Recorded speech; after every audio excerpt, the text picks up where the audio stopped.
Welcome back in week 10. Say it every week now, but man, season's just flying by. We're like 5 weeks away from fantasy playoffs. So, without further ado, here to answer every single one of your start sit questions for the week. Get you ready to get some dubs this week. So, let's jump right into it. Already have some questions in here. Jacob, here early. Would you trade Hawkinson, Waddle, and Mostert for Evans and Conklin? I'm on a 14-team league, 7-2. Tied for first. My other wide receivers are Brown, McLaurin, and Dunze, and McMillan. Other tight end is Laporta.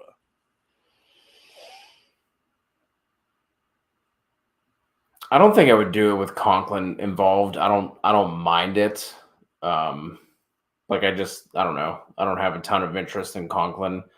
And also, like in a 14-team league, depending on how many you're starting, like if there's just like 2 running backs, 2 receivers, a tight end, and like 1 flex, I think it's okay. But if like we're talking like 3 wide receivers or 2 flex, then like in a 14-team league, I think that's a little bit harder to do.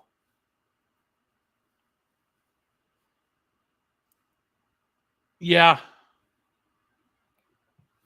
I think maybe if you could swap out Conklin for somebody else, I'd maybe have a little more interest in it. Yeah.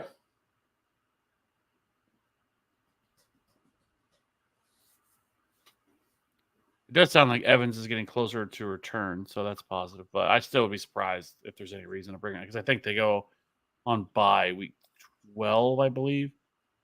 I think it's week 11. next. Yeah, I think it's next week. Yeah. Actually, I think you're right. Yeah, because I think the first he can come. What I thought he'd be back was week 12. Yeah, week 11. Yeah, so you at least would miss him for at least another 2 weeks. Now you're 7-2. You're in a pretty good spot, but I think I would ask. I don't mind it because like you're overall at this point you're getting the best player in Mike Evans, especially once he comes back. And it's the amount of targets that man could see once that happens. But I would just ask for something different. Yeah, like is there like a handcuff running back? Like I'd rather have like a handcuff running back that might not be like popping off right now that you can just stash and hold on to. I agree. Generations starting Cousins, Saquon, Cook, Adams, Lamb if he plays, Hunter Henry, Moore, Seibert, Eagles, bench, Connor, Mason, Amari, Sutton, Tillman, and Brock D. Keep as is or change anything.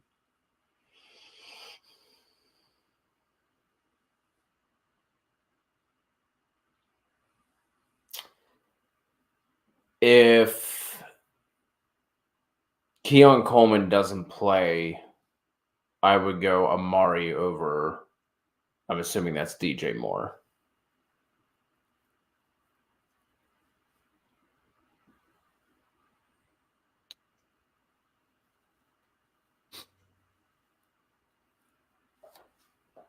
Yeah, I'd probably agree. DJ Moore's been super frustrating. He's been super frustrated. I mean, the man literally walked off the field during as a play was happening. I don't know if I've ever seen that before. I was gonna say the same thing. I'm sure it's happened before, but there's nothing in like recent memory that I can think of where that happened. Yeah. Rogers, Danny Dimes, and Stafford on the waivers, as well as Jonnu, Ertz, Taysom, and Gesicki.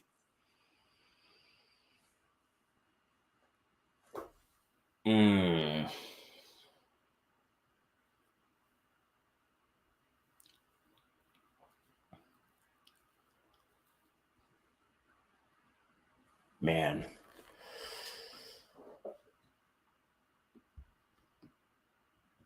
Love Gesicki and Taysom Hill this week. But I also like Hunter Henry too. Man.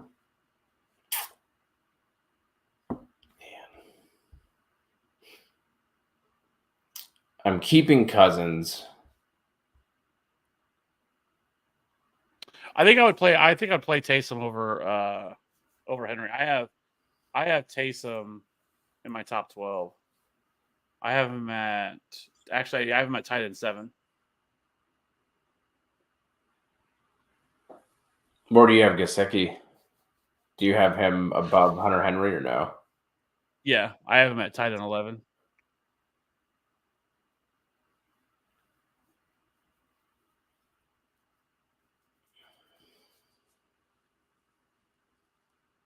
Who would you drop though? Hunter Henry.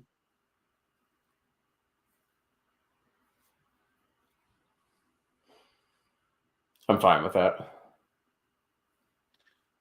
I just don't feel like anybody's going to be running out and like trying to like scoop up Hunter Henry for me, or if you felt like or to be honest, drop Jordan Mason. I mean, CMC's back, so I mean it's possible that something happens, I guess. But like I feel like with him, you're just like holding on to him just in the event that hopefully something happens to Christian McCaffrey again. Where we know Christian McCaffrey in short order is just going to completely dominate that backfield. And to be fair, I don't know if Jordan Mason is going to be able to come back to even if something were to happen, like would it be Isaac Guerrero? Because Isaac Guerrero looked far better than Jordan Mason did. So if you don't want to drop Hunter Henry, then I would just drop Jordan Mason.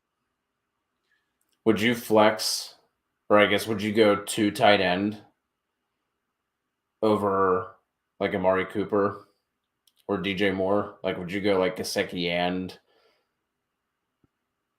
Taysom? They drop Broncos D to pick up both. I probably wouldn't do double tight end unless it's tight end premium. I know that Gesicki's been awesome, but on one hand too, I mean, because one of those, was like a really long touchdown that he had. I wouldn't expect that every single week, and I don't know. And Gesicki's very short term. I mean, as soon as T Higgins goes back, so I would rather play one of the other players, that I feel a little bit better about than a tight end. If it was me, I definitely think you could also, if you wanted to, if you didn't want to drop Hunter Henry, I mean, you could definitely drop the Broncos D. Broncos have like some decent upcoming matchups, but they also have some really bad ones as well, like for their defense that you really don't want to play them. And so, because like I'm in the same boat, I own the Broncos actually and the Eagles right now because I have a 7-man bench. It's not something I normally do, but I mean they've been so good. But like I don't actually think they're a bad play against the Chiefs. Chiefs have been giving up quite a bit of sacks lately, especially left tackle. Wanya Morris is just an absolute turnstile. And so it's gotten, Patrick Mahomes sacked. And Patrick Mahomes is a little bit limited because, his ankle injury and stuff and hip injury that he's been dealing with. So like I don't mind the Broncos, but I mean after this they do get Atlanta, which isn't a great matchup either. But then after that they get 2 good matchups against the Raiders and the Browns, which are both excellent matchups. And then after that they go on bye, and then they get Indy, the Chargers, and Bengals, which isn't like bad, but like it's not like I think the Indy one is a good spot for them, but like the Chargers and the Bengals aren't necessarily great spots for them either. So I don't know. That's kind of the way I look at it anyway. And then saw Austin Seibert, the God, missed practice today. If he ends up being out, should I pick up Bass, Dicker, Sanders, Elliott, or Bates? I definitely want to wait and see what's going to go on with him. I know it's just Wednesday. It's like a hip injury, I think is what they called it. He's also a kicker, so it doesn't really matter if he practices or not. Like it doesn't hold any value whatsoever. So, if he were to miss, it would be Tyler Bass for me. Who Cody had in his kicker video. I did. I hope I can live up to the expectations you've set. The only one that I was surprised you didn't have in there was Chris Boswell, but other than that, I thought he was over 50% rostered. I think he was like 36% last I saw. It's not that big of a deal, but he is somebody I liked. Anyways, 808 eating fellas. Who we start this week? 2 wide receivers, 2 flex. Sutton, Addison, London, Jennings, Dowdle, Mason, Nico. If he plays, you think Nico has a shot at playing this week? So 2 wide receivers is going to be London if he plays, and then Sutton. This is going to be one of those long ones. Nico and London if they play.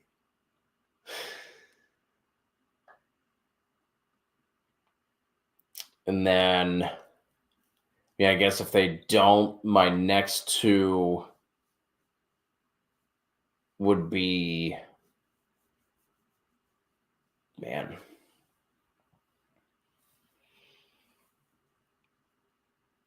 I think I would go Addison and Jennings if they don't play. So that's how I'd rank them. So you can slide them in accordingly. And then the two flex, obviously the two wide receivers I just mentioned behind Nico and London. And then so Dowdle would be next up for me. Then obviously Mason if CMC doesn't play for whatever reason. Yeah, and as far as you think Nico has a shot at playing this week, it really I'm really frustrated by this because so Aaron Wilson, who is a beat reporter for Houston, and he's one of the few guys that I trust, in terms of reporting information. And he said that they went through all the tests for him and he passed the flying colors, that he is ready to go, but they don't know if they're going to play him this week. And I'm like, why? Why would you not? I don't understand the benefit of not playing him. To me, it seems really stupid. You're also playing the Lions because this is what I think. If he doesn't play, they get absolutely boat raced. They get their heads kicked in because their offense has been absolutely dreadful without Nico Collins. In the 4 games that Nico Collins has missed, because I was looking into this the other day. So in the 5 games that Nico Collins played, the CJ Stroud was the QB 12, averaging about 18 fantasy points per game. In the 4 games that he has missed, he is the QB 27, averaging just under 12 fantasy points per game. They have been terrible without him, and they've had some a couple cupcake matchups mixed in there where they've been able to get away with this. But the Lions will come in there and just kick the shit out of them. That's what's going to happen because their offense isn't good without him. He's like the skeleton key of their offense. I mean, it's crazy that Nico Collins, we are now at weeks, we are at week 10. He's been out now for 3 games 4 games, excuse me. He's missed. And he's only 60 yards behind the number 5 wide receiver receiving yards. And he's missed 4 games. He was on an absolute tear whenever the injury happened. He was the number 1 wide receiver in fantasy. And I just doesn't make any sense to me. If he is ready to go and he's completely healthy, it makes 0 sense to me to hold him back for this game and not play him. Because I know they're ahead. They have a 2-game lead in the division, and their division is really bad. So I get it, but I just don't see the benefit of not. And why is he not practicing? He didn't even practice it. They didn't even designate him to return. So at this point, I would say no, I don't think he plays this week. I don't get why. It doesn't make any sense. Like I said, all the reports have been for the last week that they expect him to return for this game. And I don't know what they're doing. I don't know why they're doing what they're doing, why they're slow playing this. But yeah, I expect this team to get destroyed if he doesn't play. So as of right now, I mean, tomorrow is the biggest day, right? In terms of practice availability. So obviously, if he gets on the practice field tomorrow, then we can have some hope. But if he doesn't practice tomorrow, he's done. He's not playing this week. Yeah, I'd agree. So, obviously, if Nico Collins plays, because I originally just assumed, because when I did my initial rankings this week, that he was going to be back, and I had him at wide receiver 3 on the week. And so, but now, so obviously, if he does play, it's Nico Collins, it's Sutton, Addison, and London. Assuming London and Nico play. Now, if they don't play, then it would be Sutton, Addison, Jennings, and probably Dowdle, because I'm not playing Jordan Mason. Also, who's the most droppable of these guys? Mason, Tillman, Addison, Jennings. I have a guy who wants to trade, and neither want to drop these guys. I'd be Jordan Mason, like I already said.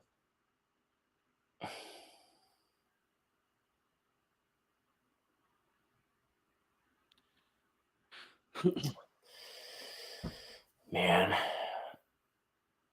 if it's not Mason, then it's one of Addison or Jennings. Actually, it'd probably be Addison for me. Just because I'm not sure the targets he sees with TJ Hawkinson coming back. Like Mason, I'd still want to hold on to. I agree that Garendo looked more explosive for sure. I guess the reason why he hadn't been seeing as much playing time was because of just like the little things with like blocking assignments and that sort of stuff. Um, but if CMC comes back and then he's not the not the CMC that we've grown to know, Mason's still going to be involved. So I don't want to drop him just yet until we see what CMC is going to do. So I'd probably go Addison there.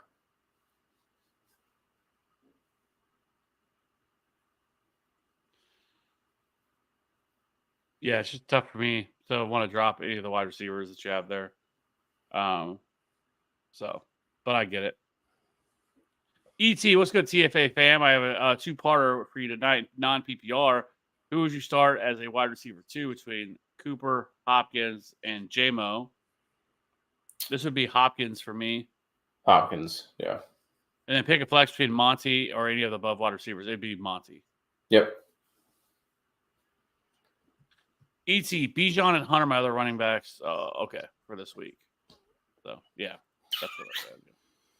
808, start Purdy or Baker. It's going to be Purdy for me. Agree. I have him as a top 6 quarterback this week. Jacob, Hawkinson or Laporta rest of season? I think it would still be Laporta for me.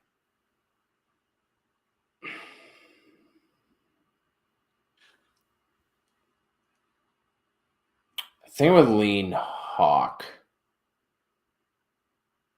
I think he's going to have I think Hawkinson's going to have the safer floor, but Laporta will have the higher ceiling, but he's just going to be more volatile.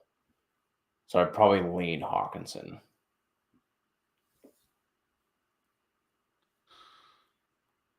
Warren or Brooks for my RB2, Jalen Warren. Warren, I just don't know what to expect from Brooks in this first game.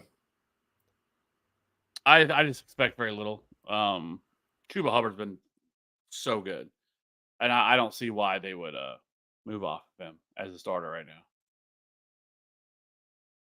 Brunel, which 3 should I start? Nico, Debo, Devonta, or BTJ? So let's just assume Nico plays. It would be Nico, Debo, and Brian Thomas for me. If not, then it's already made a decision for you. I would go Smitty over Brian Thomas, assuming that Devonta Smith is going to be healthy. So either way, I think one way or another, I think this decision is going to be made for you, Brunel. Yeah, it's just with Smith. Well, like just in the game in general, I'm not sure what's going to happen with AJ Brown either if he's going to play, but it just feels like a game that Eagles manhandle them and they don't really need to throw the ball that much. Like it could be a game where you see Jalen Hurts drop back 20 times, 25 times. Terry or BTJ at the flex, different league. It's going to be Brian Thomas Jr. for me. Yep. PBR 10-man trade: Amon-Ra, James Conner, Jaden Reed for Saquon and Tyreek. By the wide receivers are Jamar, Terry, and Mooney. Yeah, I make that move. Yeah. To get Saquon and Tyreek? Yes. And by the way, that's a backwards jump over the Saquon did this weekend. I couldn't believe it whenever I saw that. I was like, what the bonkers. Just absolutely bonkers. My favorite, I don't know if you saw it or not. Have you seen the video from like behind the Eagles bench when he did it? And like you just see like 5 people just like just absolute insanity. No, for sure. I've never seen anything like that. No. Ever. And I don't know if we'll ever see something like that again. I mean, that was just insane. Jacob, about my previous trade, besides Conklin, there's Dowdle, Ray Davis, Singletary, Noah Brown, and Gabe Davis. Ray Davis, I think, is the one I would probably want. Yeah, I was saying I'm not sure if you would get Dowdle, but it'd be one of those two running backs. I'd rather have Dowdle or Davis over Conklin. Yeah, I just choose Ray Davis over Dowdles because I don't know. I'm just kind of done with the Cowboys altogether. They feel like they're cooked. Like at this point, like their offense look terrible. Now you have the Dak injury, and I don't know if Dak even plays the rest of the year. I know they said they're not sure if they're going to put him on IR, but what do you? I mean, they're 3-6. You know, like a couple more losses, and they're pretty much out of the playoffs anyways. Just tank the season, and get a high draft pick. Yeah, I don't think Jerry has that in him. Well, he should. That old man needs to retire. Will start one of my flex. DJ Moore, Amari Cooper, Darnell Mooney. This is Darnell Mooney for me.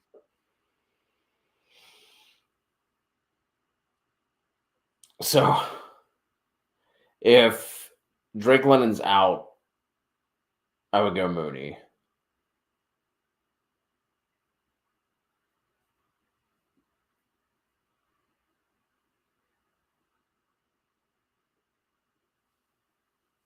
And then if Keon Coleman is out, I would go Cooper.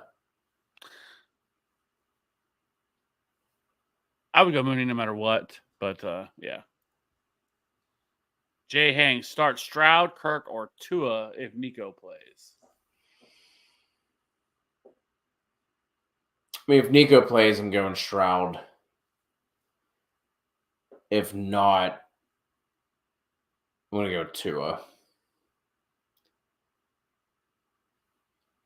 The matchup's definitely there for Kirk Cousins. It's just kind of one of those same kind of thing I was saying. Like, I know that Derek Carr's playing, but man, they just have no weapons at all. Like, it's Taysom and Alvin Kamara. Traded Lattimore.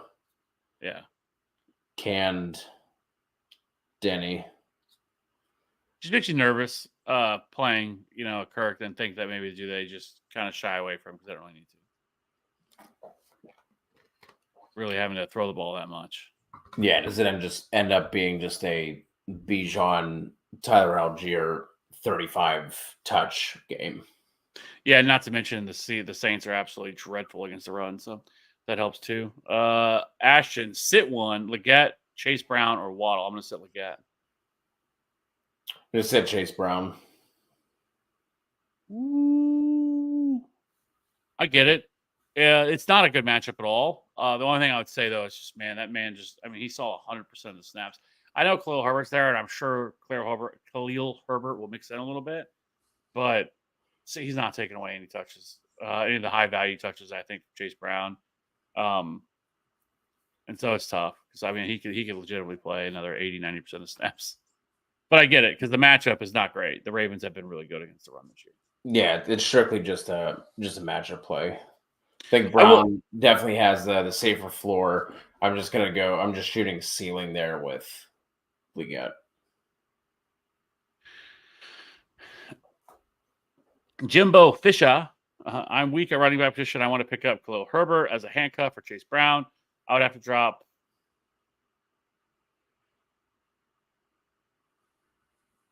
DeMarcus. Who is that? And flex Mark Andrews. I have Taysom Hill at tight end this week. Is that like DeMarcus Robinson? Maybe. But the thing is, if you're weak at the running back position, Herbert doesn't do anything for you outside of a Chase Brown injury. Right. So, Khalil Herbert's Khalil Herbert's never been good at pass protection. That's why he's never been a pass catcher. That's why he's always been a first and second down banger. And so I think there's a better shot that he just probably plays mixes in, gets some early down work. Don't get me wrong. I think Khalil Herbert's a good running back. I think he has been. I think he's been undervalued by Chicago. But, I just don't think it really affects Chase Brown. But I do agree with you that, it's kind of one of those, because all you're doing is it's just an insurance policy for Chase Brown. He's not going to provide standalone value all that much, I don't think. But it is DeMarcus, by the way. I guess it depends on how many bench spots you have at this point. for me when it comes to this. Like, especially at this time of the year, we're at week 10. Like, I don't mind it as much handcuffing, like having a handcuff your own player, because there's a few situations. Like, if I had Brees Hall, I'd really want Braylon Allen. And this is one of those situations where I think if something were to happen to Chase Brown went down, that Khalil Herbert would just get an absolute workhorse role because there's nobody else there. It's like Travion Williams, who's never going to ever be anything. You talked about that last week with the situation. But so I don't hate it. But, and I'm fine with dropping to Marcus Robinson for him. And then what? At flex, Mark Andrews, I have Tyson Hill on tight end this week. Yeah, I would start both those tight ends in this situation over Khalil Herbert, though. I'm not playing Khalil Herbert in this matchup. Yeah, especially with Isaiah Likely not playing. Yeah. Rashad Penny, Hall of Fame. CHB. Okay, man. Been too long since you've dropped in with one of those, CHB. I appreciate it. Jalen Warren, Austin Eckler, Javonte Williams, Xavier Legette, Sterling Shepard need one in the PPR.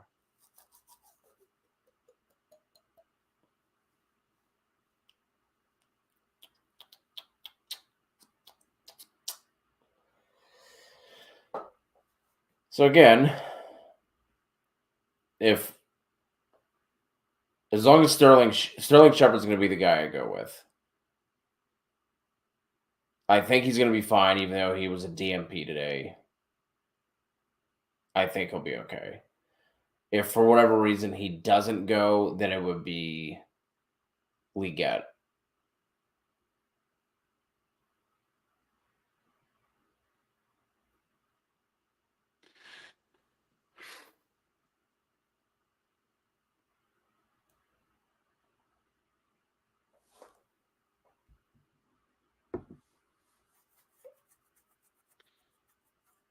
Yeah, I think I go Legette.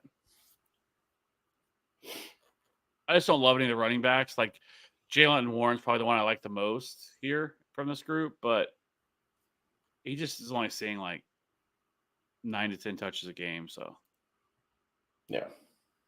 Walito again, need one for my tight end spot. Taysom, Schultz, Jonnu. This is Taysom for me. I can't even believe Walito's asking this question. I know. You're a Saints fan, bro. What are you doing? Like, this is the time we ride with Taysom. Yeah. Tyler, start 2. Dell, Downs, Gesicki. Gesicki, I put in my flex. No tight end premium. This is Dell and Downs. Man, I really want to get Gesicki in a lineup here.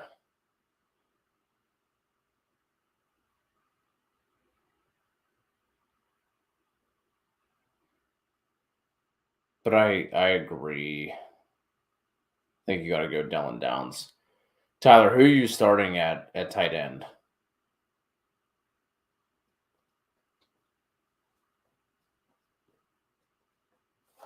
Yeah, Higgins doubtful. Yeah, Higgins isn't playing. That's a wrap on that.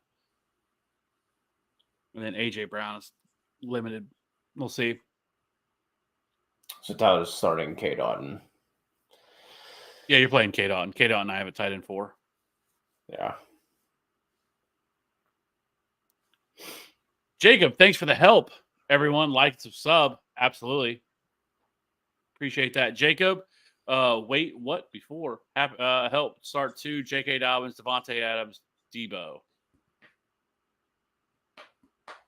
That's tough. I mean, Debo's a lock, assuming that he's healthy and plays. Yeah, I would play both wide receivers. I have Devontae Adams at wide receiver 11. And Debo at like wide receiver. Got him. Wide receiver 6. Sorry. Yeah, I probably sent in Dobbins here. I agree. Truth teller. Hope all is well with you, Truth. You starting Hawkinson over Kincaid?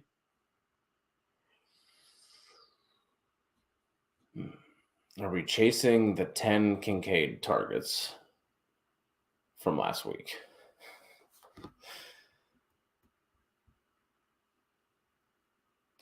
I probably would go.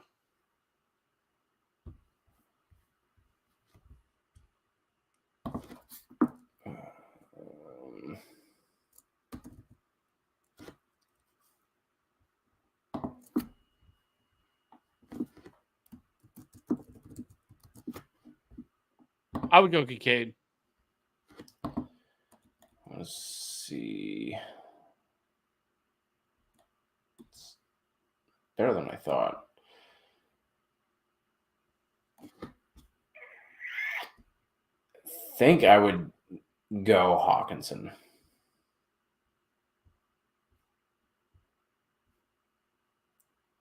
"33 snaps last week. Josh Oliver led the way with 41, but Hawkinson ran more routes at 25-14.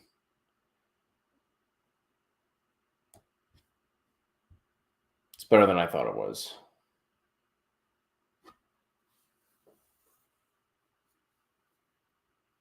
So you would go Hawkinson? Yeah, I would go Hawkinson over Kincaid. I feel like he's a little bit easier to trust. Boo. What's up, guys? Should I keep Hawkinson if I already have Otten and I have CMC? Should I hold both Mason and Durando?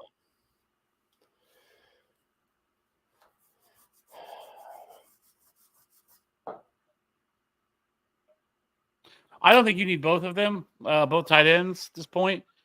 But because he's been actually playing a lot more of like the Chris Godwin role in the offense. And so I don't think that's really going to change all that much. Obviously, Mike Evans comes back. It's going to change some, but still. But I'm not like dropping Hawkinson. I'd want to try to trade him. Yeah, I want to try and trade one of those guys. And then the other thing that always comes into question too is like, who are you dropping them for? I don't want to hold on to both, but I don't want to drop one just for the sake of dropping one if the waivers are thin. Yeah, you just play matchups.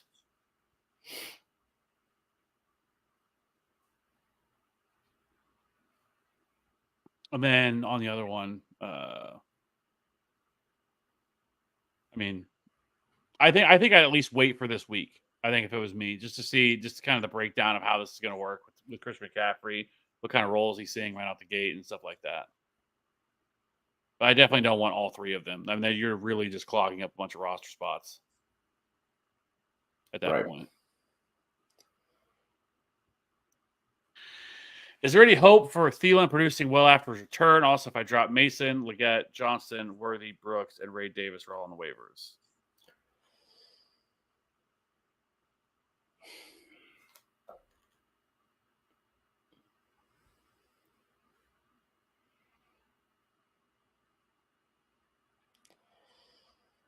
I don't know. Like, I'm not. I think all those players should be rostered. I guess it depends on how big your league is. I guess say that. If it's a 12-team league, all these guys, but I'm assuming it's probably not. I guess maybe it's like a 10-team league or something. But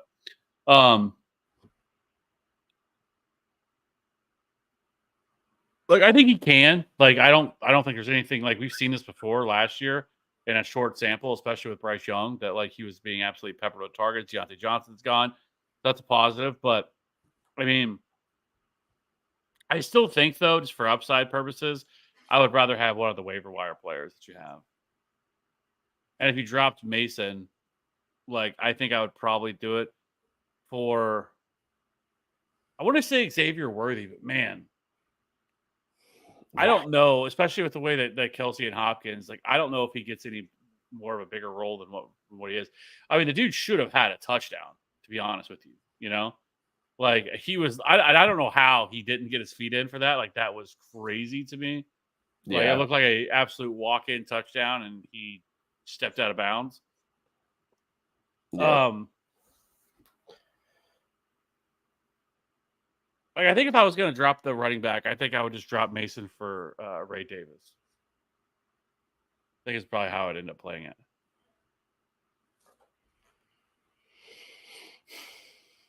True Teller, my other team need 2 wide receivers, 1 running back. Marvin Harrison, Khalil Shakir, Jennings from Niners, Pickens. Running back for Chase Brown or CMC. I think here the 2 wide receivers for me would be Marvin Harrison and Jennings. Or no, excuse me, Marvin Harrison, Pickens. Sorry, just saw that bottom. And then your running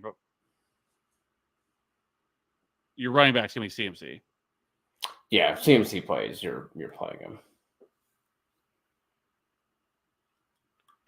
Arturo, should I start JJ, CD, Neighbors, Pickens, D Hop, 2 wide receivers and a flex? It's gonna be Jefferson, Neighbors, and Pickens for me. I would still go CD over Pickens, assuming that he plays. But if he doesn't, it would be, man.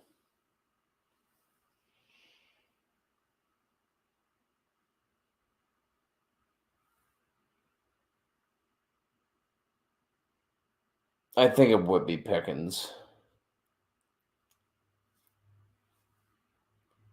Sitting D Hop scares me.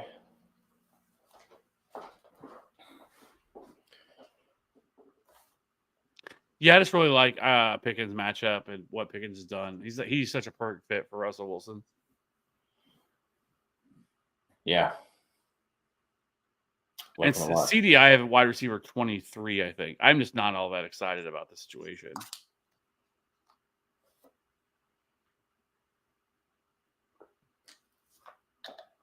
Also, I got a tough decision if CMC is available. I got to drop 1 to make room for CMC on my roster. Bench secure, Worthy, Pickens, Brooks, Jennings, Njoku, Ingram is my other tight end.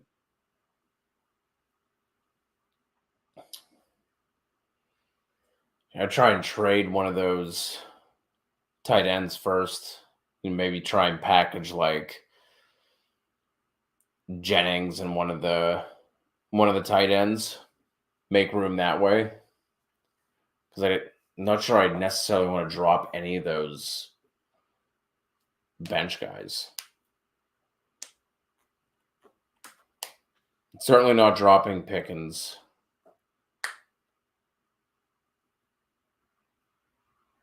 Jonathan Brooks, you've held on to this whole time.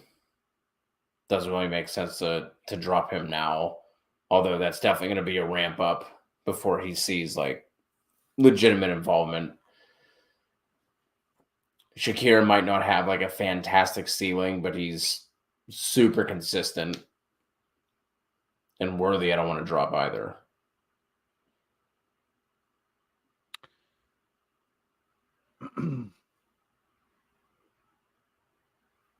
I guess if you had to, I guess it's not necessarily a lock or a guarantee that he's back. Like I know they opened his practice window, but this is also a player that basically sat out all training camp, all the preseason. So like it's not like he's only been out for a couple of weeks. You're bringing him back, like you're trying to get him up to like game speed and everything, and with the injury. So I guess it's possible they don't play him this week. That I know he got in a limited practice today, and he practiced, I guess, to the side last week. But do you have any other options, True Teller? Like if something were to happen, like if he doesn't play, is there any other options that you have to choose from? Because I get it. Like it's just I don't love Chase Brown this week, but I would totally understand if you don't have any other options. And maybe you just say screw it, let CMC ride on the bench for 1 week, especially depending on what your record is. Like if you're in a really good spot in your league and you're not really worried about if something, it's not like you're like desperate for this win this week, then maybe, and then you don't have to drop anybody right now and you can kind of let it play out and then kind of, go from there. But I would just wait till tomorrow and see if you hear anything. If we don't have any indication or any like certainty of his status, then maybe you just ride with Chase Brown this week and just let it ride. Yeah, I mean, it depends on your other option, I guess. Yeah. And then Nathan, who should I start Tank Dell or Lad McConkey full PPR? This is going to be Tank Dell for me. Though I do actually really like both of these. both of these options quite a bit this week. Both are top 24 wide receivers for me. I just have Tank Dell at 17, and I have Ladd McConkey at 23.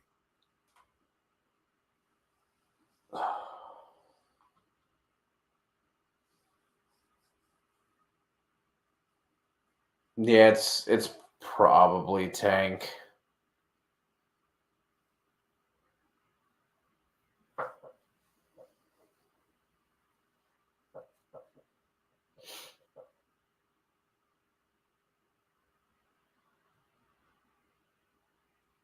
Oh, so okay. So he said Chase Brown is the only running back on the roster. Brings my RB1. Got Jonathan Brooks. Yeah, I think with that being said, I would just wait to see if we hear any news on this situation. If you get any indication tomorrow, I'll be checking up until that time, and if not, just stick with Chase Brown.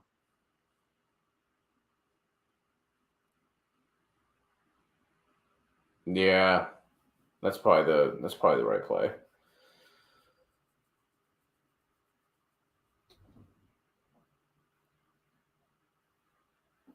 Nathan, or if you could start two or start only two, who'd you go with? Tank Dell, McConkey, Tyreek. It would still be Tank Dell and Tyreek for me. Yeah, we're not setting Tyreek.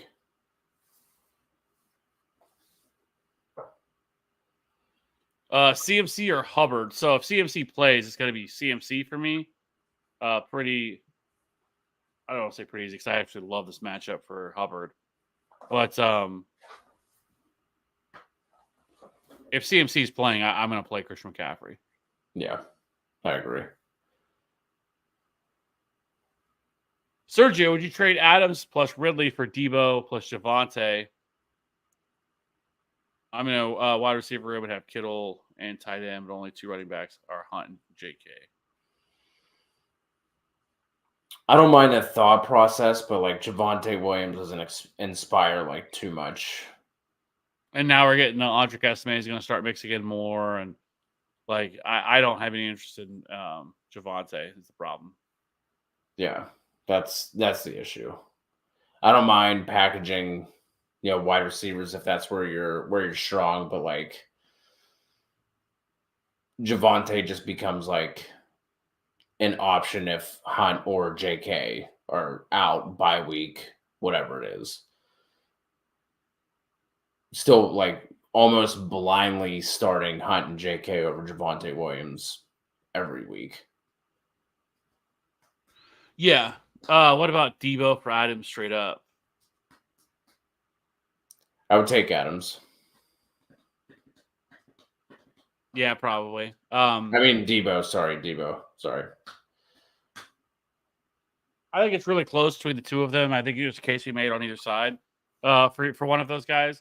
I would say this, like, if it sounds like you're trying to get a running back, like that's what I would target. Like, I don't think you need, like you already said, you're really strong at wide receiver. I don't think you need to be trading for, I mean that feels like a kind of a redundant trade. Where if I'm gonna I would rather, in the trade that you have here, like I'm fine with packaging Adams and Ridley if you can withstand it, but I would rather get like a upper echelon, top of the line running back, or somewhere close to that range, and then my secondary piece, if that's what you want in there, be like a lower end wide receiver. To kind of that's what I would much rather have. I don't think you're gaining a whole lot by making that trade. Getting Javonte doesn't really provide a whole lot.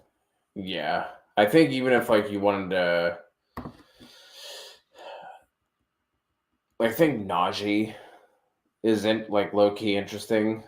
Where I feel like that would be an improvement in your running back room, but like you might not have to like pay RB1 prices.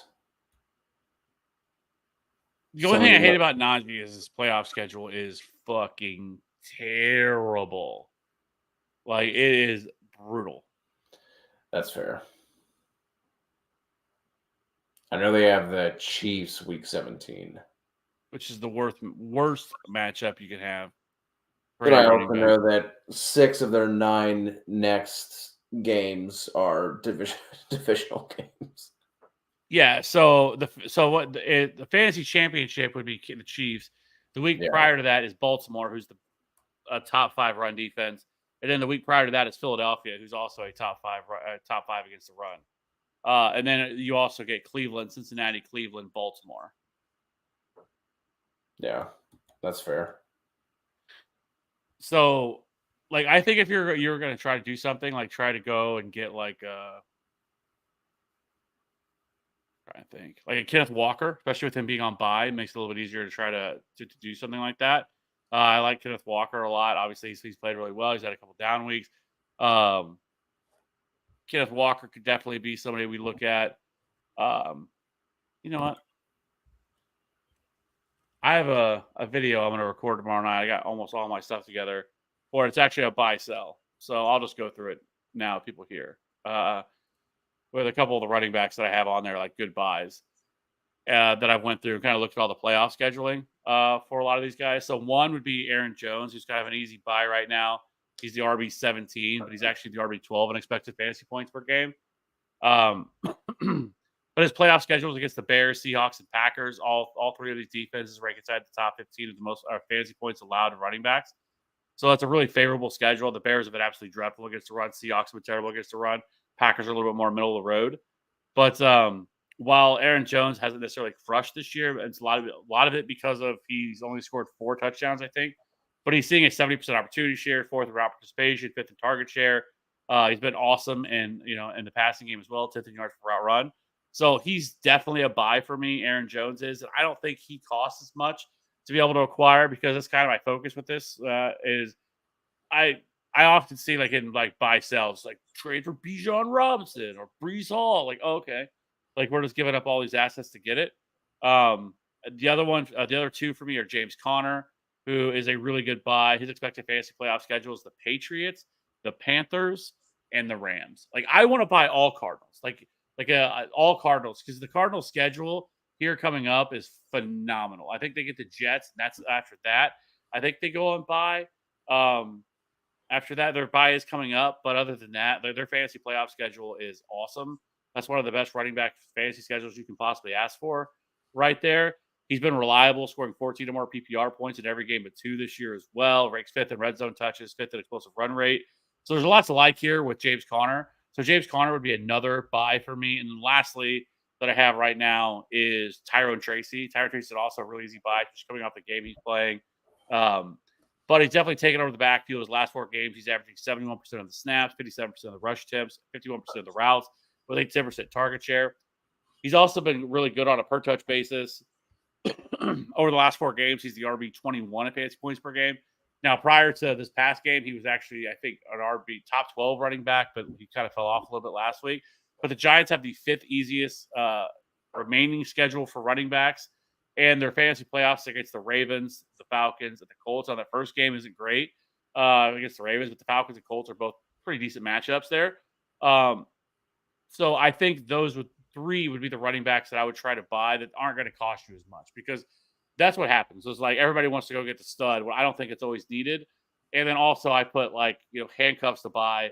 Braylon Allen, Charbonnet, Trey Benson, Tyler Algier, and Blake Corum, I think are the 5 handcuff running backs that I really want to buy. So if you're looking for a running back, I guess, I think I feel pretty good about those 3 running backs that you can try to go get. And again, it's not going to break the bank to be able to acquire them. And I think all 3 of them are in really good spots moving forward. Did you mention Pollard? Was he one of your guys? I didn't, because he actually has the worst. The Titans have the worst fantasy playoff schedule for any running back. He's actually a sell for me. For I don't know, man. Cincy, Indy, and Jacksonville. I think that's what I have on there. Let me see. Doesn't sound too bad to me.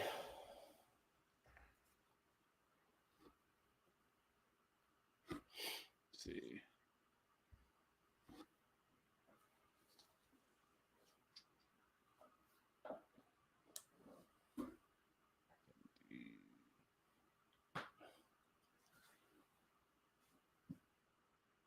Or no, I was thinking of they're actually 21st. I was thinking of Pittsburgh. I don't know. Pittsburgh has the worst. So the people want to know the bottom 5 running backs that have the worst fantasy playoff schedule are Baltimore, Cleveland, Miami, Denver, and Pittsburgh are the bottom 5 running backs in terms of rest of season schedule for fantasy playoffs. So, yeah, Tennessee's not terrible.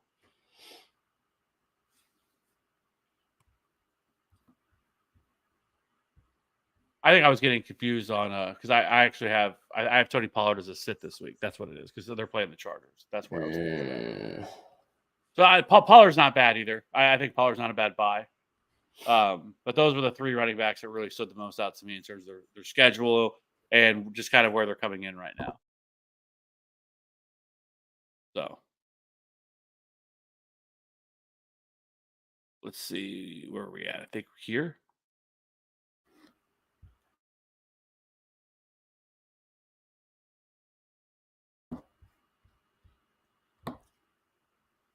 Yeah. Thoughts on Baker rest of season? Did better than I anticipated versus Kansas City. Yeah, he wasn't bad. Found the end zone a couple times. Kind of the Chiefs defense. They're kind of a bend but don't break type defense. They also haven't really gotten a lot of pressure. But yeah, I mean, Baker's played really well this year. I mean, really, really well. And I think a lot of people thought he was going to regress and kind of fall off after last year's performance, that he was going to have a lot of regression, but he hasn't. I mean, new offensive coordinators kind of took it in stride. I mean, now that, they lost, Chris Godwin and Mike Evans, he's still out there producing, pretty solid fantasy production. So, yeah, I mean, I think that he's probably a borderline top 12 quarterback rest of the season. Yeah, I mean, as long as Evans comes back and he's healthy, it's awesome seeing Baker play well. The Browns just have to be punching air right now, and that's what makes it like so much better as someone who grew up an AFC North watcher. Like just seeing like they couldn't have fumbled that worse. Like truly could not. Like that's just something that feels like only there are like a handful of franchises that could possibly happen to. Yeah, that's fair. It's rough times being I feel bad for actual Browns fans, but the Browns just keep brownsing. So, my 2 quarterbacks are Murray and Love on bye. I've been contemplating dropping Love for either Stafford or Darnold, or should I drop Murray? I'm not dropping Murray. I just talked about the fantasy playoffs for these for him. It is a dream.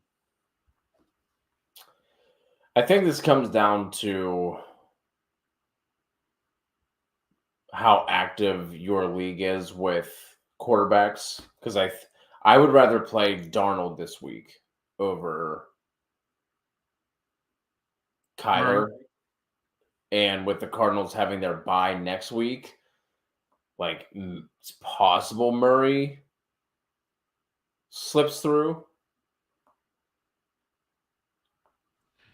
I think the other thing too, I don't know. Well, Brian, is this the same league where you have 2 teams? I don't know if it's that league or not. I'm assuming it is. I think it is. Yeah.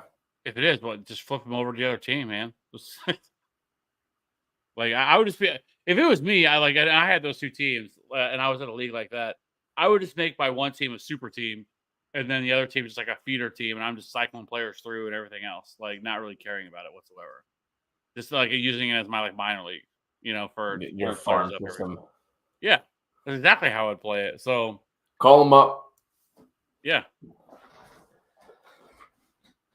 I wouldn't even care about it. Like, I wouldn't even care if that team ever won. Like, I wouldn't even necessarily have all the requiring starters, or requiring starters on that team. Like, I don't care. It's just that's the way I would play it if I had 2 teams in one league. I didn't even think about that, but that's a really good call. Start Terry or BTJ. It's going to be Terry for me. It's going to be Brian Thomas for me.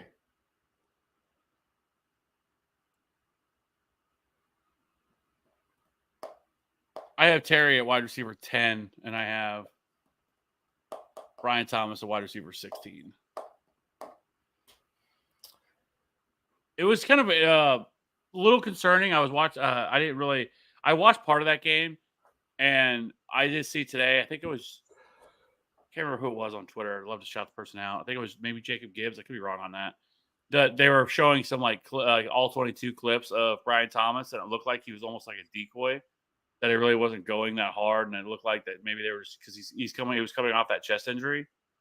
So I mean, obviously we get another week removed from it, so I would assume he's fine now. Like I would think after this week, but that was a little concerning to see from him. But still, I just like Terry this week. I have him as, like I said, a top 10 wide receiver. Nathan again. I have Sam Laporte as my only tight end. Which tight end should I target, and who do you think I could get for Patrick Mahomes and Xavier Worthy? I mean, I'm fine with Sam Laporte. I don't think you need a different tight end, in my opinion. I mean, I get it that he hasn't necessarily been great. And now we're getting Jameson Williams back. Yeah, I mean, the issue with going out, like if you're talking about trading for a tight end, is that there's only been, well, with Kate Otten now popping off, we have what, 4 that you feel really good about. So like you're gonna have to pay up in order to get that, and I wouldn't want to break the bank in order to do that. Yeah, I guess if you were going to flip Patrick Mahomes, this would be the time to do it if he's coming off his best game of the year. Yeah, but Worthy isn't going to fetch you much. No, not at all. Like I don't think Laporta plus Worthy gets you to the upper echelon of tight ends. But as you mentioned, there just hasn't been a lot of tight ends that are been consistently good either. So yeah, that's what I'm saying. Like you're probably going to have to pay a pretty penny, unless there's a team out there that has, McBride and on. Yeah, I mean, like you're like that's obviously going to be your best bet is finding a team that like Njoku and Kelsey or something along those lines. You're gonna have to find a team that has 2 that'd be willing to do it, or if there's a Lions fan in your league, that's your best bet. Yeah.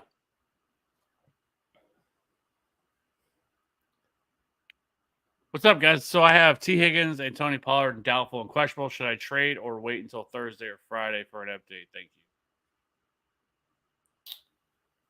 I mean, I'm assuming if we just have one of these guys play, you'll be fine.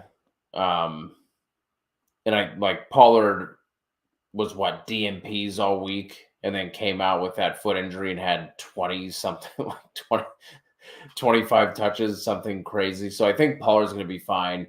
Higgins not going to play. So I mean, I'm assuming you have one person you can fire up in the flex in place of Higgins because you haven't had him for the past 2 weeks. So I wouldn't do anything rash. Yeah, I agree. And then Mahomes or Rodgers this week.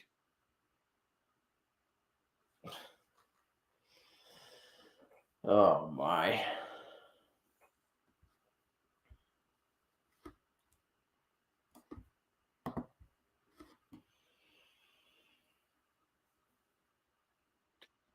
I think I would go Mahomes still.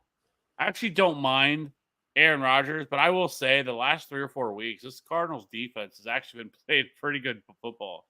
Like they're not like I know when you look at a lot of like the fantasy points allowed stuff, they show up as like, a really good matchup. And I will say, the Bears last week, the Bears offense has really struggled recently. I know they kind of shut down a little bit of the Rams as well. But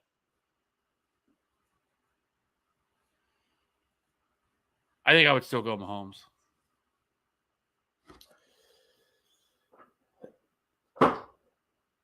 Yeah, I agree.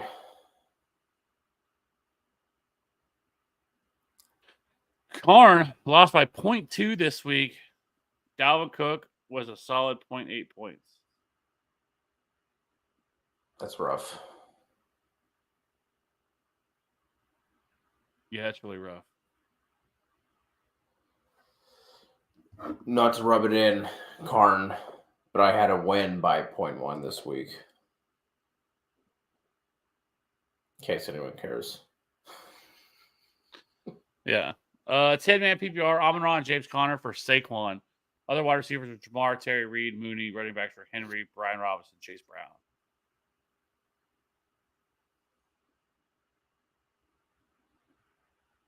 I wouldn't do that.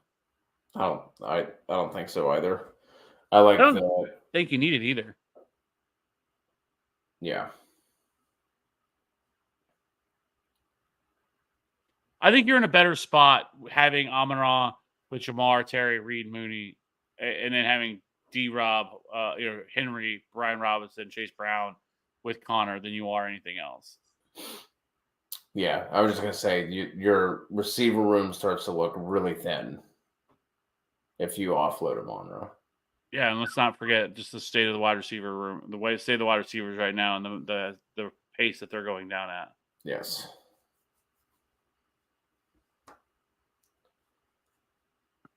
Would you guys start CMC over Lamar or Jane Daniels in my flex spot? No, I wouldn't. No, not in the super flex spot. Because you're not, like I said, you're not, it's kind of the same thing. You're not in the business of being able to wait. So, and you can't sit Lamar Jackson. Lamar Jackson, the best quarterback, especially the best fantasy quarterback this year. So I'm not sitting him for that. So then it'd be, okay, are you sitting CMC for Jane Daniels? I wouldn't do it. Yeah. What's up, Stupid Dave? Not good at fantasy 6'3", 10-man. I want to update or upgrade, not update. I guess it could be update. QB and offload Kareem, thinking Kareem, Baker, Jason for Hurts and Pittman. Is that too much? I don't want Pittman at all. Like I'm kind of scared away from him. Like this back injury thing he keeps fighting through hasn't been great. I know, last week was a tougher matchup. Because of their pass rush and their ability to be able to get to the quarterback, and the Colts did a very poor job of protecting. But still, it's just that back injury scares the hell out of me. And if the Colts lose, happen to drop a few more games, they're going to get to a point where they're out of it. And do you just see them shut down, Michael Pittman? Yeah, I talked about Pittman as a sit on the wide receiver video this week, and he only has 2 weeks of wide receiver 2, like top 24 wide receiver weeks this season. So no matter what you want to, whether it's Anthony Richardson, the back injury, whatever it is, like Pittman, and that pains me. That pains me to my core to say that. Yeah. I have no problem with offloading Kareem Hunt because Isaiah Pacheco is back at probably the next couple of weeks. So that's a problem for him. And he hasn't been involved at all in the passing game. So that worries you a little bit too. So I have no problem doing that, but I just don't really care whatsoever for Baker.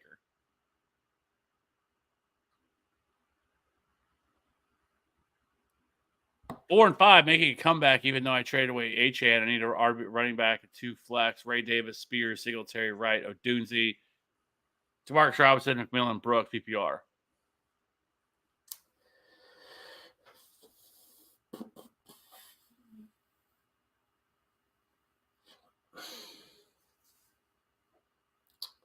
I would probably go Ray Davis and just hope the man can find the end zone again. What my thoughts exactly. And then then the 2 flex is definitely Odunze for me. And then I probably would go McMillan. Like I liked Demarcus Robinson. Last week was fluky because of the Puka Nacua getting ejected from that game. So it really kind of opened the door up for him to see. I think he saw like 21% target share last week. Obviously, he was still pretty good the week prior to that as well. Like, I don't know. If McMillan plays, I would go McMillan, but I'm not sure we get him back. He was a DMP again today. Well, not again, but continuing from being inactive last week. Yeah, if Demarcus Robinson would be my next choice. So, and that'd be Tua for me at quarterback. Agreed. Little loose. Should I start Tua or Baker? My God. This would be Baker for me. I'm going to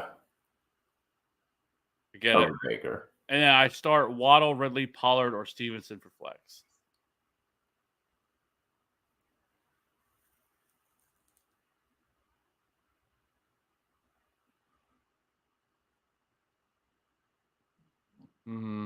Waddle.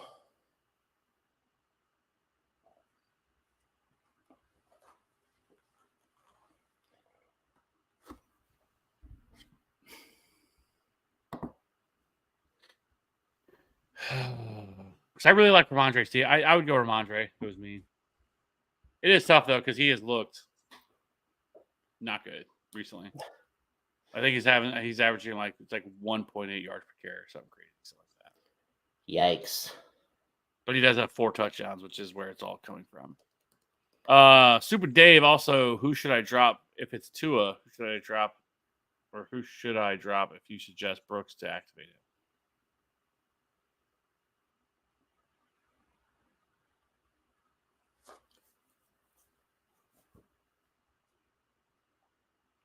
Well, you're probably going to have to. I feel like most platforms are going to make you activate Brooks. Like if you're going to be making any other move. So are you saying we need to drop 2 here? Is that what I'm getting at? Who do you have at quarterback now? Like if you have like Nix and May, I would just drop May, pick up Tua. Think you like potentially drop Nix as well for your 2 drops. Otherwise,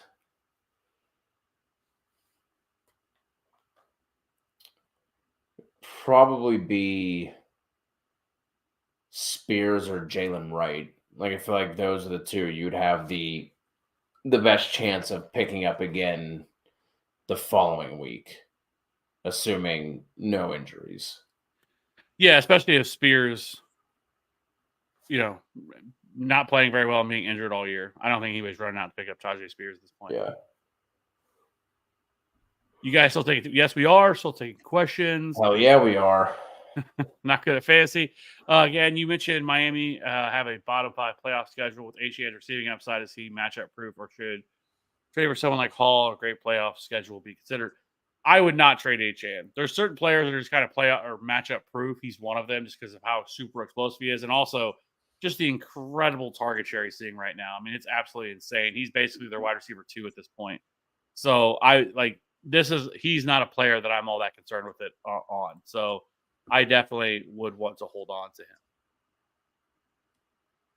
But I will say the Jets have the number 1 fantasy playoff schedule for running backs. So it's the Jets, the Cardinals, then the Chargers, and then the Panthers, and then the Falcons are the top 5 fantasy playoff schedules as of right now. But no, I am not. I'm holding HN. Secret the 2 full PPR running back at a flex. Tracy, Hunt, Connor, or Downs.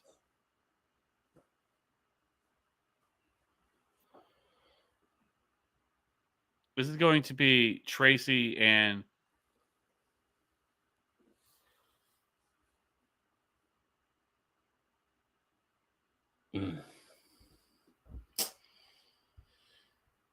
Littering and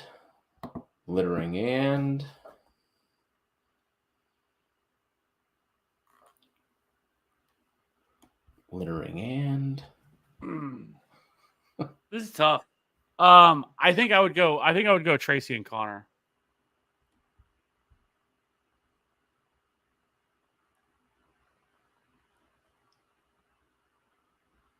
Yeah, I'm with you. It's tough with Buffalo as the matchup because Buffalo is definitely a slot funnel. Like they really struggle with slot wide receivers. So obviously that's good news for Josh Downs. But I also just really worry. I mean, we just saw the Vikings kind of tee off on that offense. and I feel like the Bills could do the same thing. So it really worries me. I like Hunt too. Hunt just not being involved in the passing game at all. And this isn't a bad matchup against the Broncos. Broncos are like middle of the road against running backs this year. But he's just getting there off pure volume right now. And then just, the touchdown upside because they're actually, which is kind of frustrating because Pacheco oftentimes would miss out on this. But they're just handing them the ball once they get inside the red zone. I mean, once they get inside the goal line, they're giving them multiple opportunities to score. And so, but I still think I would go Tracy and Connor. Yeah, I'm with you. Reynaldo, Kincaid or Gesicki? This is going to be Gesicki. Yep. See, you got your Gesicki call. There we go. Finally. Joshua, I got a stacked team in a 12-man. Was considering consolidating. I have Nico, Jamar Chase, Debo, Metcalf, Olave, Worthy. Trading Debo plus Metcalf plus Worthy for Justin Jefferson, Tillman, and Leggett.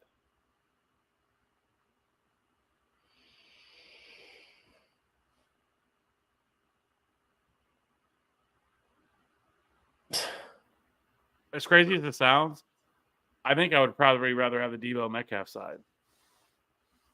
Because I feel like them together is going to outscore what Justin Jefferson will provide. I don't know. This is super tough because I love Justin Jefferson. Obviously,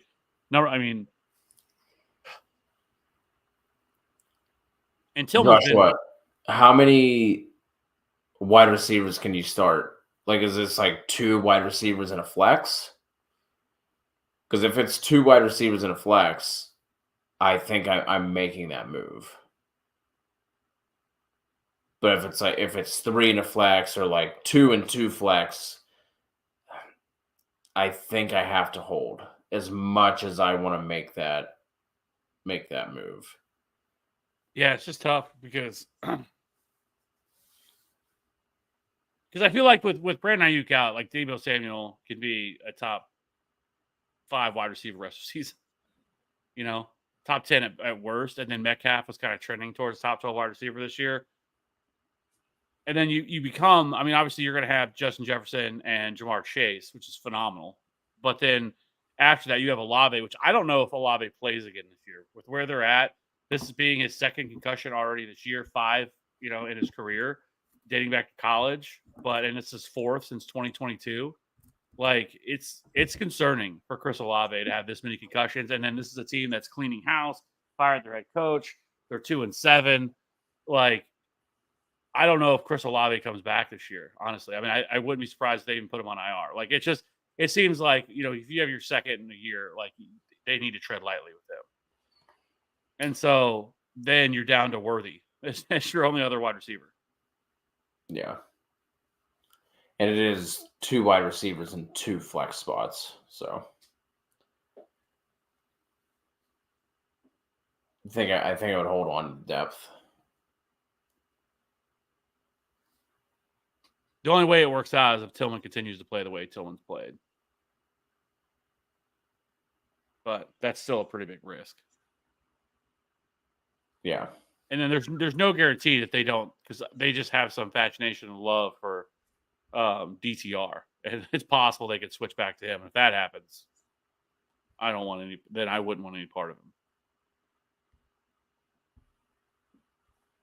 A wifey question from 808 wants to know what to flex: Keon Coleman, Ray McLeod, Sterling Shepard, or Darius Slayton.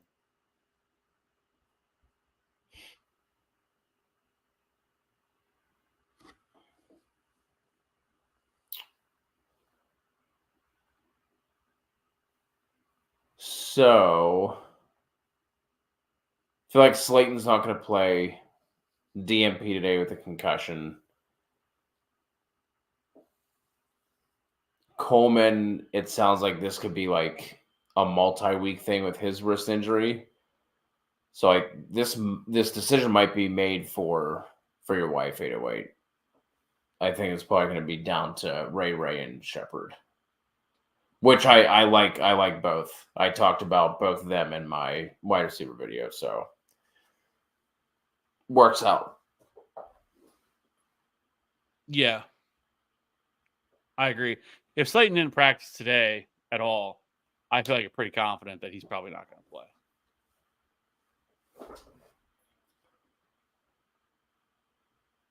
Dom, I traded CD and Stafford for Brees and Love, who won easily. Easily.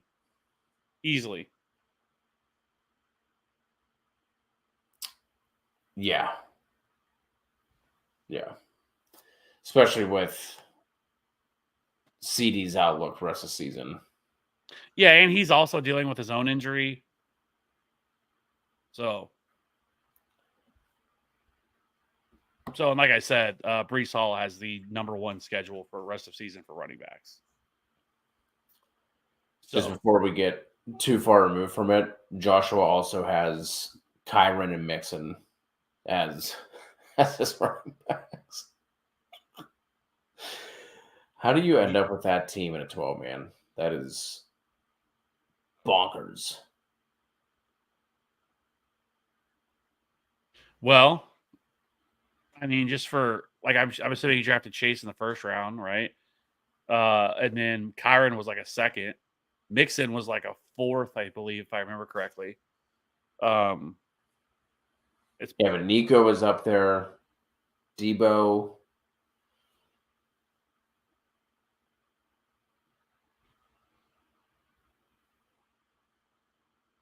Wild.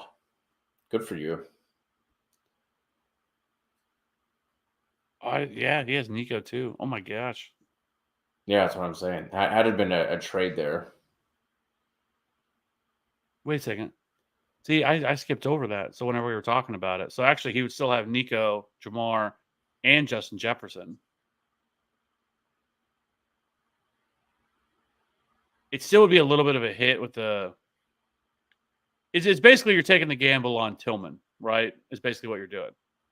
Because if Tillman continues to play like even, I mean, I'm not saying he's going to score like close to 20 fantasy points every game. That's not going to happen. But if he can be like a guy that gets you 12 to 15 every week, if he can continue playing like that, then I think it's fine to make the trade. Like I completely looked over at Nico. I just saw Jamar Chase.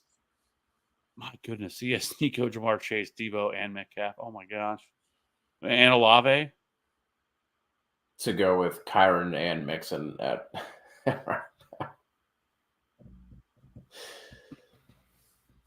I'm with you though, still on your original point. Like I think Debo plus Metcalf outscores Jefferson plus whatever other receiver you throw in there. Yeah, and then I mean you're basically running Nico, Jamar, Debo, and Metcalf, and your Debo and Metcalf are your flex options, which those are really good flex options to have. What's your record, Joshua? I'd like to know.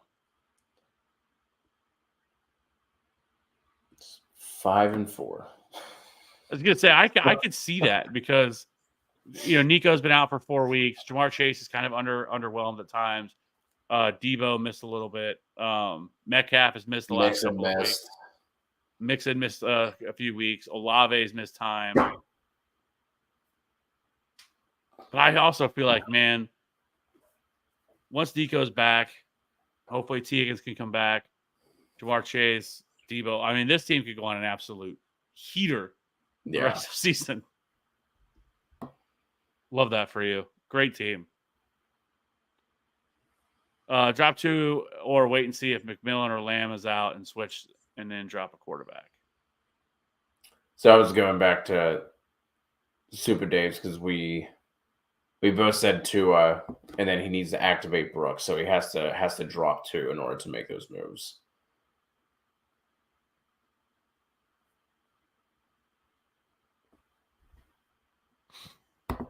I mean, I don't think you have to make a move right now. I mean, they're not Bengals, or Ravens. So at that point, you can just wait and see what happens with them.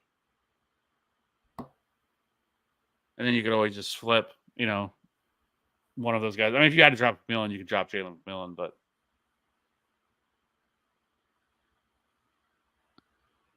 I would probably just wait and see. Right now, he has Nick starting.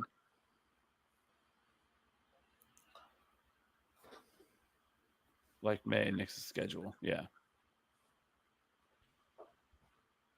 If both of those teams can add some wide receivers around them, some talent around those two teams, I think both those quarterbacks are in pretty good spots moving forward.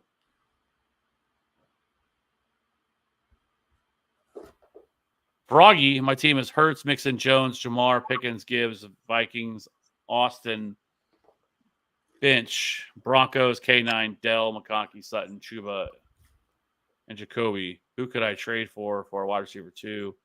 Which other team will actually accept? Thanks. Broncos D.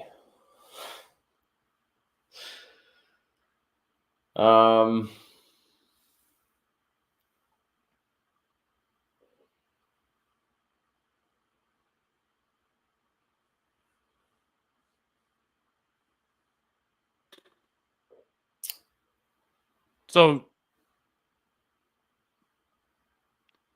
I mean, you already have a pretty solid wide receiver too. Yeah, I mean, I feel like you could potentially package like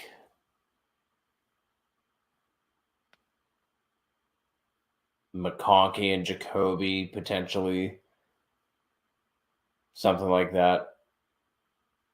But honestly, I think rest of the season, I think both of them are probably borderline wide receiver 2s themselves. Yeah. I mean, sell high on Sutton. Yeah. Maybe try to go get like Brian Thomas. I think he's a really solid buy low. Yeah.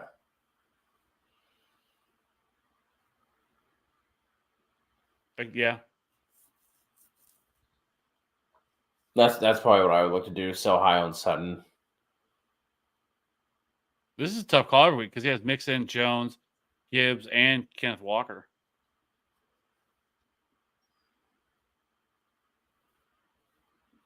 It's tough. It's a nice problem to have. I mean, yeah, it's a great problem to have, but it's a tough decision every single week. Drop Elijah Moore or Pearsall. Need to make space for a quarterback stream this week. I would drop Elijah Moore, especially when they're on bye. Yeah. Ronaldo, should I drop Jordan Mason to pick up Quentin Johnson? The running backs are Hall, Kenneth Walker, Tracy, Braylon Allen, Garendo. I'm fine with that. Yeah, it's fine.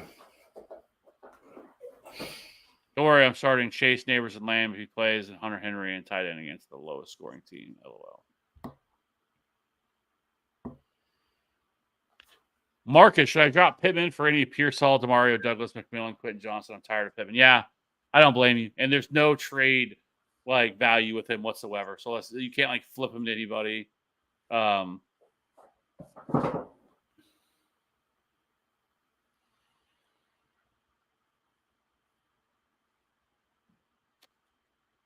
Man. The problem is, Marcus, is all these players are kind of like, there's nobody that stands like, I think Pearsall would be the one that I would want the most just because, being attached to this 49ers team, first round pick this year, possible that as the season goes by, especially after bye, we typically see over the second half of seasons where they really start to get their rookies involved, where rookies kind of take that next step. So it's possible. I know Juwan Jennings, is going to mix in, but I think it's definitely possible that Pearsall has a pretty big second half where he could be somebody that you look at as a flex option every single week. Like he's the one that makes the most. Demario Douglas is the safest option just because he sees so many targets. But, I think last week he had like 7 or 8 catches, but only had 25 yards or something. Now, I will say Drake May missed him on what would have been a wide open walk-in touchdown. Like, I mean, nobody was around him and just completely overthrew him. But that's not generally how they utilize him. So if I was going to do it, it'd be for Ricky Pearsall, I think. Yeah, I agree. It really pains me.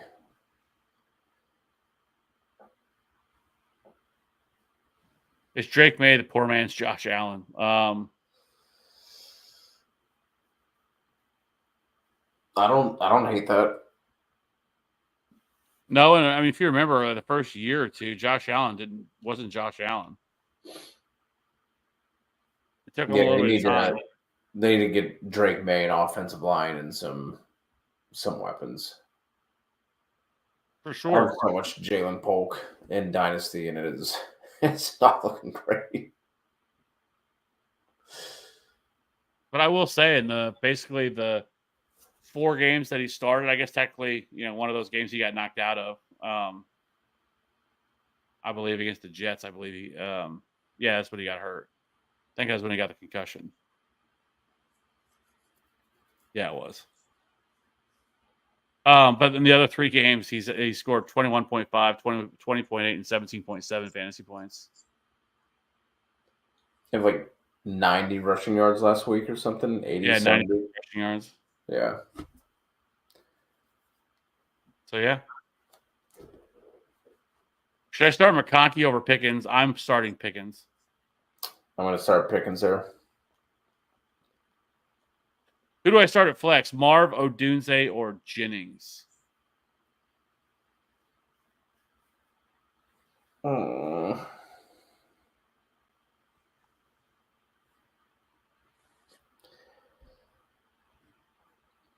I have not gotten Marvin Harrison right once this year. I feel like, having said that, I'm going Marv. So plug him in at your at your own risk. Yeah. So I have Marv at wide receiver 25, and then I have Odunze at wide receiver 28, and then I have Juwan Jennings at wide receiver 32. So I would go Marv, but I totally get it because he's been a super frustrating. Actually, of all Froggy Man, actually of all the wide receivers I have, Sutton, Pickens, McConkey, Jacoby, I should start Pickens, right? Yes. Yep.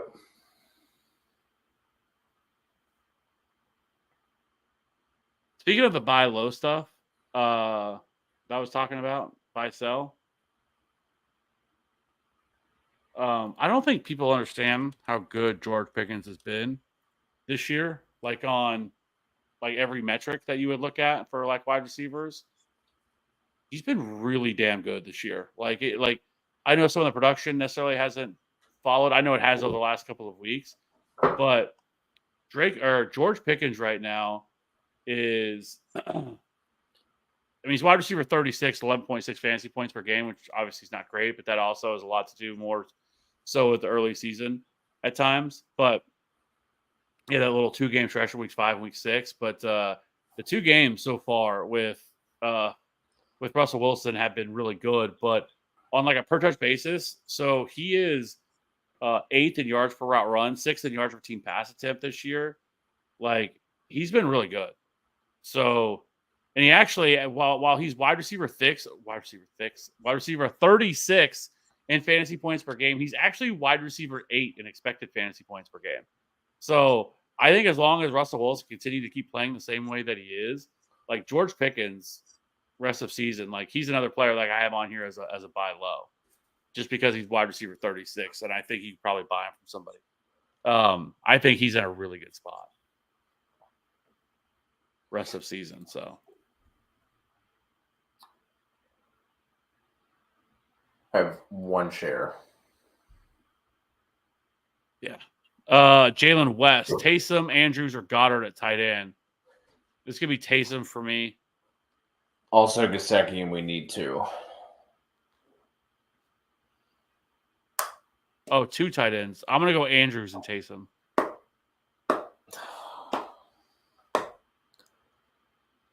It is tough though, because we've seen what Gesicki's done without T. Higgins. But the thing to keep in mind though with him, he's still only playing 36% of the snaps. I think last week a lot of that was because of how much they ran the ball too.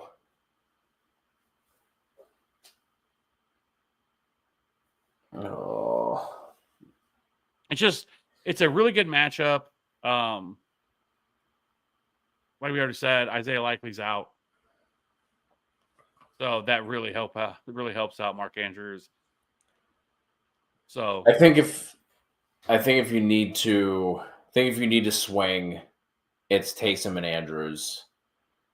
Because even with all the signs pointing in Taysom's favor, like would it really surprise you if he came out and had 5.7 PPR points? You know what I mean? Like that's not going to surprise me in the least. So I think if you need to take a little bit more of a swing, it's Taysom. But if you need the safer points, I would go Andrews and Gesicki. And Gesicki's been on a fucking heater. Oh no, he definitely has. 53-point total tomorrow. Yeah. At flex, Lad McConkey or Devonta Smith. It's gonna be Devonta Smith for me.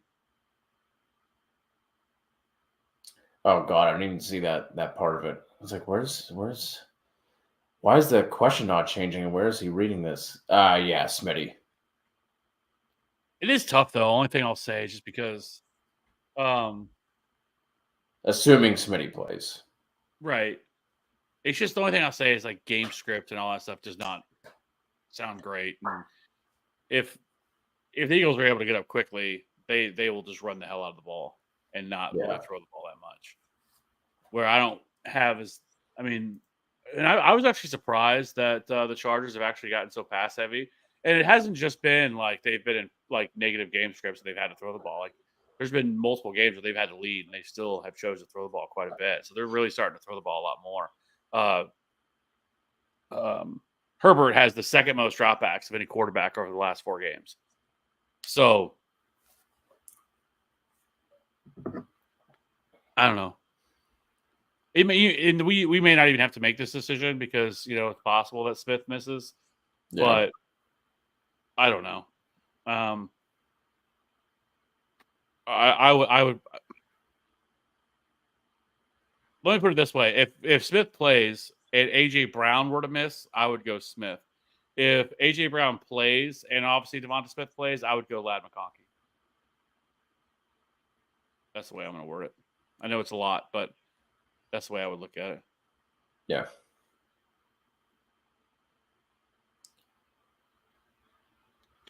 I had JSN on my bench, but thankfully Kareem won me the week. Well, that's all that matters. All that matters. Dino, what do I do with DJ Moore? Hold. I don't know. I'm actually kind of surprised they didn't look to trade him with just because this is like a multi-week thing with DJ Moore where it looks like he just absolutely hates his life and doesn't want to be there. Like he is constantly pouting on the bench. Like he's been dreadful this year. I mean, just absolutely dreadful. I mean, outside of the week 5 matchup where against the Panthers where he scored 6, these are his fantasy finishes this year.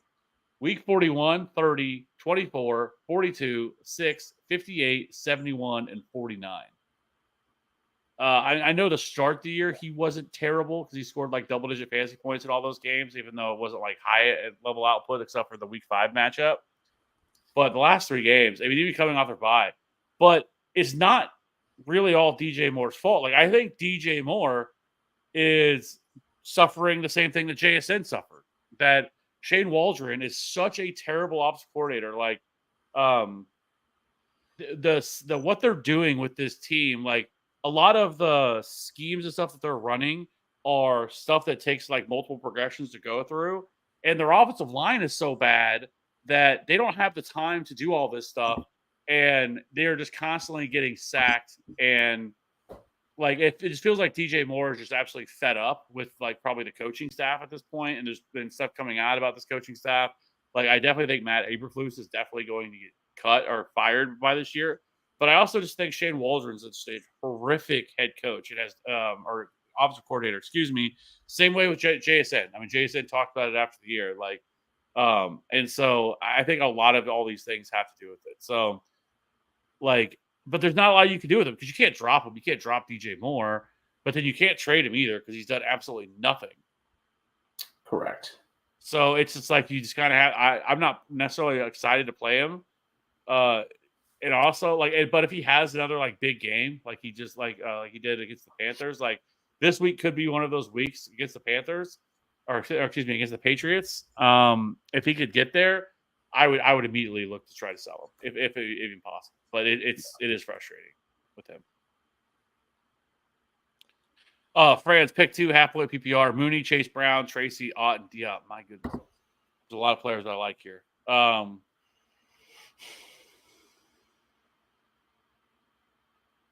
It's gonna be Mooney and Tracy for me. Franz, who are you starting at tight end? Who are you starting overall? Because I mean, like I said, I have Mooney as like a top 15, but I also am not really sure if Drake London's going to play. It's Trey McBride. Fair. So I really love Mooney, but I have Tracy as like a top 15 running back this week. Just a really good matchup, obviously against the Panthers. It's the best matchup you can get for running back. And obviously I have as a top 4 tight end, and then I have D-Hop as a top 20 wide receiver this week. So I like a ton of your players you have right here this week. But if I absolutely had to choose, I think I would go Mooney and Tracy. Oh, God, man.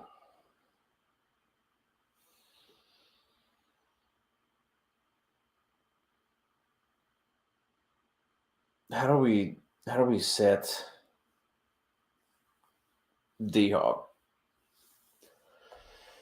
Only thing that worries me with him, though, I will say, all the reports last week were that Patrick Surtain was going to shadow Zay Flowers. That did not happen.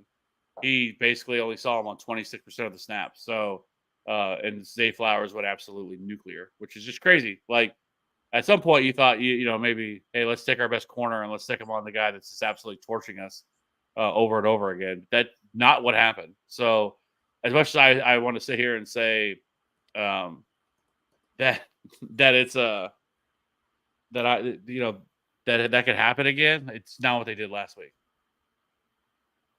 But I think I saw when I was looking at this before, I think D-Hop went into the slot on like 45% of the snaps. Like there's going to be opportunity for him to get away from Surtain as well. Yeah, and so that's super tough. I mean, it's also they're basically utilizing him as in the back of the Rashee Rice role, that role that's just been super productive. Whether it was him, whether it was D-Hop, whether it was Juju Smith-Schuster, like that's the role that's going to see most of the targets, and so it is tough to sit him there. But I think in a half PPR, I'm going to go Tracy and D-Hop. I don't hate that. I think the touchdown upside is there. Obviously, to score 2, but he's certainly somebody they're going to be looking for inside the red zone. So I don't hate it. Because I think with Otten, you can at least make the case of he's going to be on Fred Warner Island. You know what I mean? So it's going to be a little bit more of a difficult matchup for him this week, despite all the targets he's been seeing and how heavily involved he's been the past couple of weeks. The governor over on Twitch, should I trade, not start, Justin Jefferson, Pollard for Nico and Jonathan Taylor? I'm a yes. I think I would as well. I just think that, like I said, I know it's a small sample size, only 5 games, but in the 5 games before, he got hurt for Nico Collins, he was the wide receiver 1. And now we're entering a situation with Stephon Diggs out. Like, it just wheels up for Nico Collins rest of the season whenever he makes his return. So, and obviously Jonathan Taylor is going to clear to Tony Pollard every day of the week. Champagne, Madison, or ETN rest of the season? It's going to be ETN for me. Yeah. I don't know what's going to happen. And we saw Zamir White finally get a little action last week, so that could go so many different directions. And then they decided to bring Norv Turner off the couch to, help coach the offense with Scott Turner. I was like, what are we doing? But that's hilarious. I did not see that. Yeah. Amari Cooper or Mooney rescue? This is Mooney for me. I'm going to go Amari. Mooney's already been Mooney's been a top 15 wide receiver this year. Yeah. That's banking on or hoping, I guess, that Cooper starts to get like the Diggs treatment. Whether or not that comes to fruition, remains to be seen, but I would lean Cooper.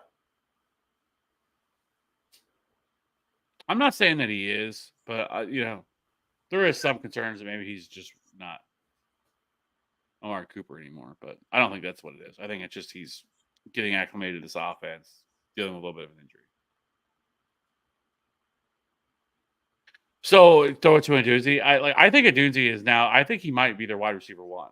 Like I definitely think because Keenan Allen looks absolutely washed. What are the top 5 set and forget kickers? Thankfully, I've only done one streaming video, and I have not done kicker rankings. So, Kev, this is for you, bud. I would love to say I still think Brandon Aubrey probably still is that guy. I mean, he's a kicker 11. We'll say Boswell. So Seibert. Austin Seibert 100% is. Seibert just continues to be. He has been a top 12, or excuse me, a top 10 kicker every week but one, and he was the kicker 13 in that 1 week. He scored 9 or more, like Austin Seibert 100% is. Hopefully, whatever he's dealing with is anything long term. I would say Kyami Fairbairn is as well. I know he's missed a couple of field goals recently, but he's still been really solid this year. Probably Harrison Bucker still is in that category. So Seibert, Bucker, Fairbairn, that's 3. Probably Brandon Aubrey is 4.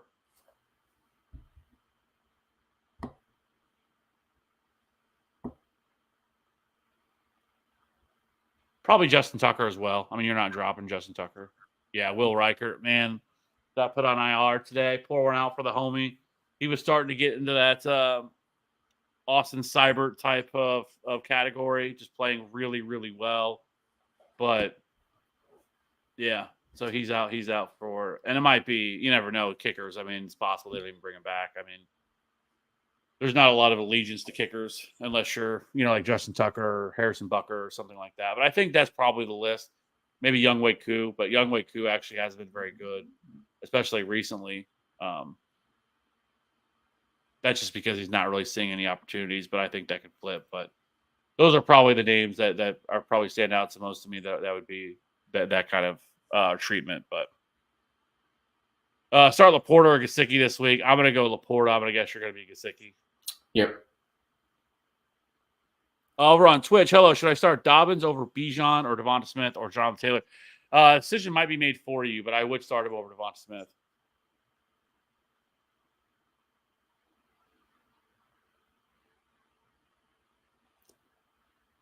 I would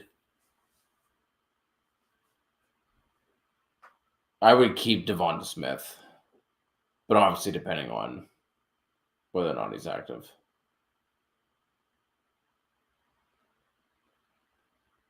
Yeah, it's a pretty solid matchup. The Titans have allowed 4.65 yards per carry, which ranks 13th, and nearly 2 touchdowns per game on the ground over the last 4 games. So they also allowed their top 10 in explosive run rate allowed, their top 12 in yards before contact per attempt over their last 4. So it's just a really good matchup for him. So where's Rome rest of season inside top? Yeah, I definitely think he's top 30. I think you can make a case for. Yeah, I would say top 30. I was going to say maybe top 24, but I think that's probably a little high, just the way the offense is playing right now. But I definitely think he's definitely in the wide receiver 3 category for sure. Yeah, top 36. Do you prefer Dowdle, Bigsby, or Chubb rest of season? It would probably be Chubb.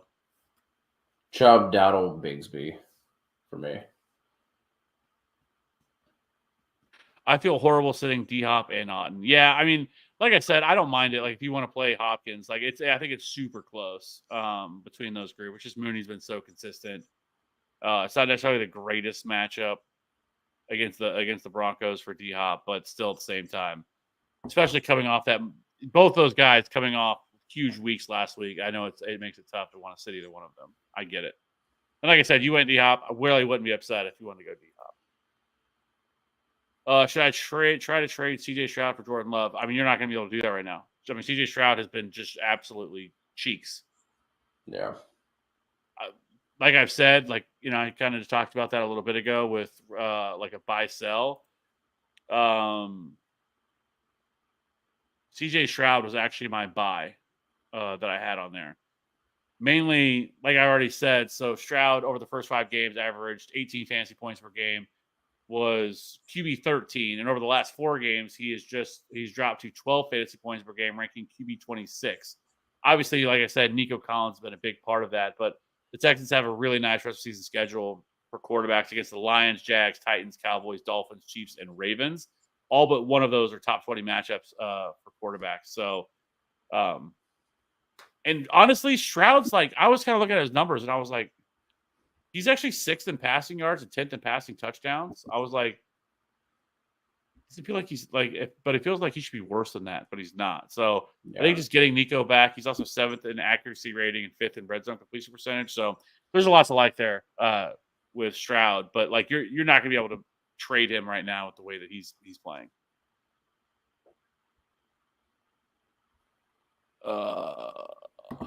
Start Mooney or Cooper this week. This is Mooney for me.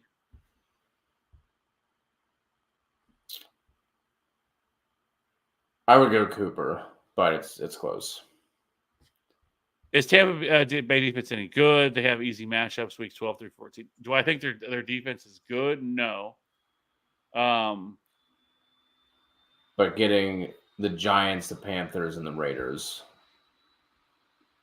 during those weeks, not bad.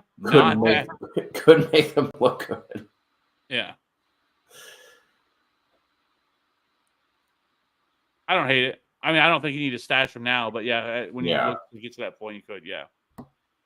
Goff or Danny Dimes?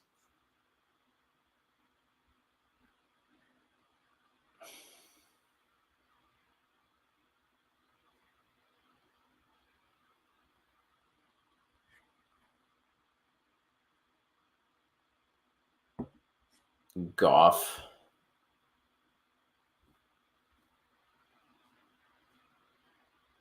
This is going to be Vanilla Vic for me.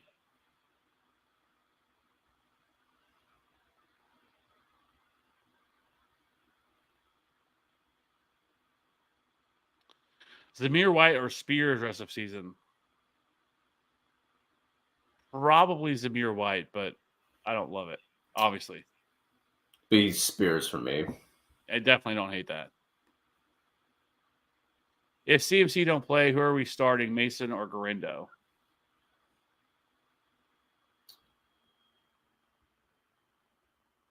Probably Mason for me. I'm sure you're going to say Garindo. Yeah. 12-man PPR, 6-3. I have Hurts, Pacheco, Gibbs, Tracy, Pollard, Brian Robinson, Justin Jefferson, CD, BTJ, Tillman, Jawan, Thielen, Kraft, Jasicki. Would you trade CD for Chase? Yes. Yeah, without thinking about it. Yeah. Trying to move off some of those Cowboys with Dak Prescott and everything else. New York Giants defense or Broncos? It's going to be the Giants for me. Yeah, Giants. D. Lenny. I am all here for the positive Austin Seibert. Yeah, he's missed 1 field goal. And I actually think it was last week. It was his first one he's missed, I believe. I think. Maybe I'm thinking of Reichert. No, yeah, I'm thinking of Will Reichert because he had missed 1 all year, and then he finally missed 1, but then he missed 2. But yeah, Seibert has just been absolute print fest. And like I had him on like the kicker video that I did like for like 4 weeks in a row, and like I was just shocked that his ownership wasn't going up.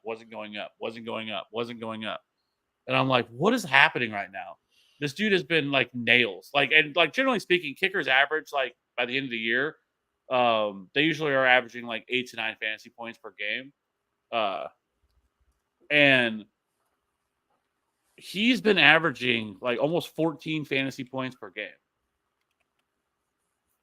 this year. And that's like, so it's, which you could take him out of it. So it's Austin Seibert. Yeah, he's averaging 13.5 fantasy points per game. The next closest to him is Chris Boswell, who's averaging 12.8. Brandon Aubrey's averaging 12. So like, there's not many, but like, that production, that's like usually like a wide receiver 3 type production you're getting out of Austin Seibert. So I was just shocked that it took this long for people to add him. Like, just couldn't believe it. And I have never talked so much about kickers this year than I have this year. It's been quite the transition for me. Javier traded Reed and Swift for Debo. Team is now Purdy, JT, Brees, St. Brown, Cup, Laporta, Hunt, Pollard, B. Rob, and Joku Evans. Feel like my team is complete. Yes. The only thing that I would look to do, and I would be doing this if I was a owner of this dude, and that is Kareem Hunt. Pacheco's looming. He's going to be back. He's probably going to start practicing probably next week, maybe the week after. But he's definitely coming. And when he does, like, this is going to be a complete split of touches. And with Kareem Hunt not being involved in the passing game, it really worries me. So of how that role is going to look. And I don't know what they're going to do with this situation. And so, like, Kareem Hunt's been awesome. He's been fun.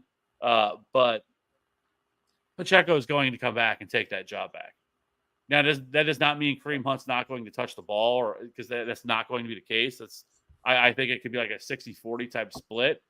But Kareem Hunt has not been good like on a per touch basis. So that worries me. And like his value is super high right now. Before we get all the stuff coming back about Pacheco, I would definitely be looking to try to flip Kareem Hunt if I can. I'm not giving him away by any means, but if you can find something, I'm definitely down to trade him. Yeah. Ashton dropping the Discord link in here. It's absolutely free, no strings attached. It's pretty hopping most of the time, all day with just questions, discussion, stuff like that. So, like I said, there's the link if you want to join. Like I said, absolutely free. If you don't, cool. If you do, awesome. See you in there. Champagne, Rank, McConkey, Downs, Myers, and Ridley. This would be Downs, McConkey, Myers, then Ridley for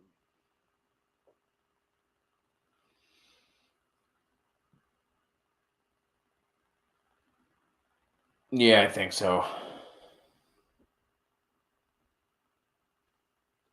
Brian, my other two quarterbacks on my stud team are Josh Allen and Jalen Hurts. Should I trade Jalen to my B team for Murray or Love? I'm no. I mean, I guess to me, it kind of depends if, like, is there a limit to how many times you can, like, trade between your teams? You know what I mean? Like, obviously, I'd rather start Allen and Hurts over Murray this week. You know what I mean? It's like, can you do a 1 week rental where, you know what I mean, where you flip? I wouldn't care which one it was because obviously you're starting both over Murray. So I mean, I guess that would be the only thing that would come into my mind. I guess it would just depend on what your records are too. I mean, like for those teams, both are still competitive teams. Then sure, yes, send Jalen Hurts over to the other team to run for this week. But like I said, that's how I would handle the other team. It would just be a complete feeder team of like I'm trying to acquire all the handcuff running backs, all of the everything, having multiple quarterbacks, multiple defenses. So for whatever it comes time that I need them for my main team, I'd be mapping it out and then just cycling them through, trading them over, trading them back, moving them back between both teams, and I would just have this one team that's just an absolute juggernaut, just moving through everything. That's the way that I would handle it, and not even give a shit about the other team. So. Also thoughts DJ Moore season. Yeah, dump him. Like I don't think you're dropping him, but like I think in your situation for your league, it's very thin, or it's very. I think it was 8 teams. I think is what it was. So with that, yeah, you can drop DJ Moore in a situation like that. I don't hate that at all. If it's like an 18 league, put him on your feeder team until he does something. Then yeah, send him down to the minors. Make him think about this for a while. All right, you know he needs to earn his playing time back. If you're gonna get back on the A squad. You know, you're going to earn this shit. You don't. Not anybody gets to play up here. Okay, this is the big leagues up here. Just you go take your ass down to the B team. Relegate him soccer style. Yeah. Cedric Wilson sticky play with Olave concussion versus Atlanta. I mean, it depends on how desperate you are. Like he's not like a terrible play because just you need bodies at this point for where the Saints are. It's an absolute shame that Rashid Shaheed, we lost the prodigal son just one of my favorite sleeper wide receivers this year. Just lost him for nothing, but I don't hate him. I think he's like probably like a wide receiver 5 though this week. Probably somewhere right around there, like a high end wide receiver 5. Yeah, I mean, like you said, it all depends on like how deep you have to dig down. Hopefully, you don't have to dig down that deep. Like if available, I'd much rather play Ray McLeod this week over somebody like Cedric Wilson. I agree. Guppy, thoughts on Nico? I already went on a little bit of a rant on this, but basically, I don't understand what the Texans are doing. I, at this point, don't know. I think it's at best, it's 50-50 if he's going to play this week. I don't understand it. I get it. They're 2 games ahead of their division. Their division sucks. Like, you don't necessarily want to rush Nico Collins back and have him re-injury because that's the last thing I would want. Even somebody that because I actually have him myself, so like I don't want him to come back for one game and then re-injure something. But by all accounts, by Aaron Wilson, the beat reporter for the Texans, basically said that he passed every single test for his hamstring. He should be good to go, but they're looking to be really cautious with him. So, but once he comes back, he is going to be at worst a top 10 wide receiver. But I definitely think he could be like a top 5, top 3 wide receiver. He was already the wide receiver 1 when he went down. So, absolutely love Nico. Just might have to be patient for whenever he finally comes back. Yep, Vanilla Vic is that's no more Danny Dimes. He's just Vanilla Vic for me. Mr. Meat, Laporta or Gesicki? I'm gonna be Laporta. You're Gesicki. We've already had this one. Yep. Gary, Jawad Jennings, Rashad White. Excuse me, at flex this week. I would probably go Rashad White. I would go Jennings, but he was a DMP today, which was odd coming off of the bye week. So that decision might be made for you. Yeah, that would be surprising, especially because of he's missed multiple weeks, and then you think with the bye that he would have been good to go, but yeah. Who would you package with CD to get Chase? I mean, if you could do like if he just wants a second player to have a second player, if you could do Thielen, I'm doing that. If you could do Jawad Jennings, I'm doing that as well. Wouldn't send any of the running backs. Then I guess if I had to, like Gesicki, Tillman. Yeah. I guess the easiest way would have just been to say anyone but Brian Thomas. Yeah, I'm definitely not including Brian Thomas.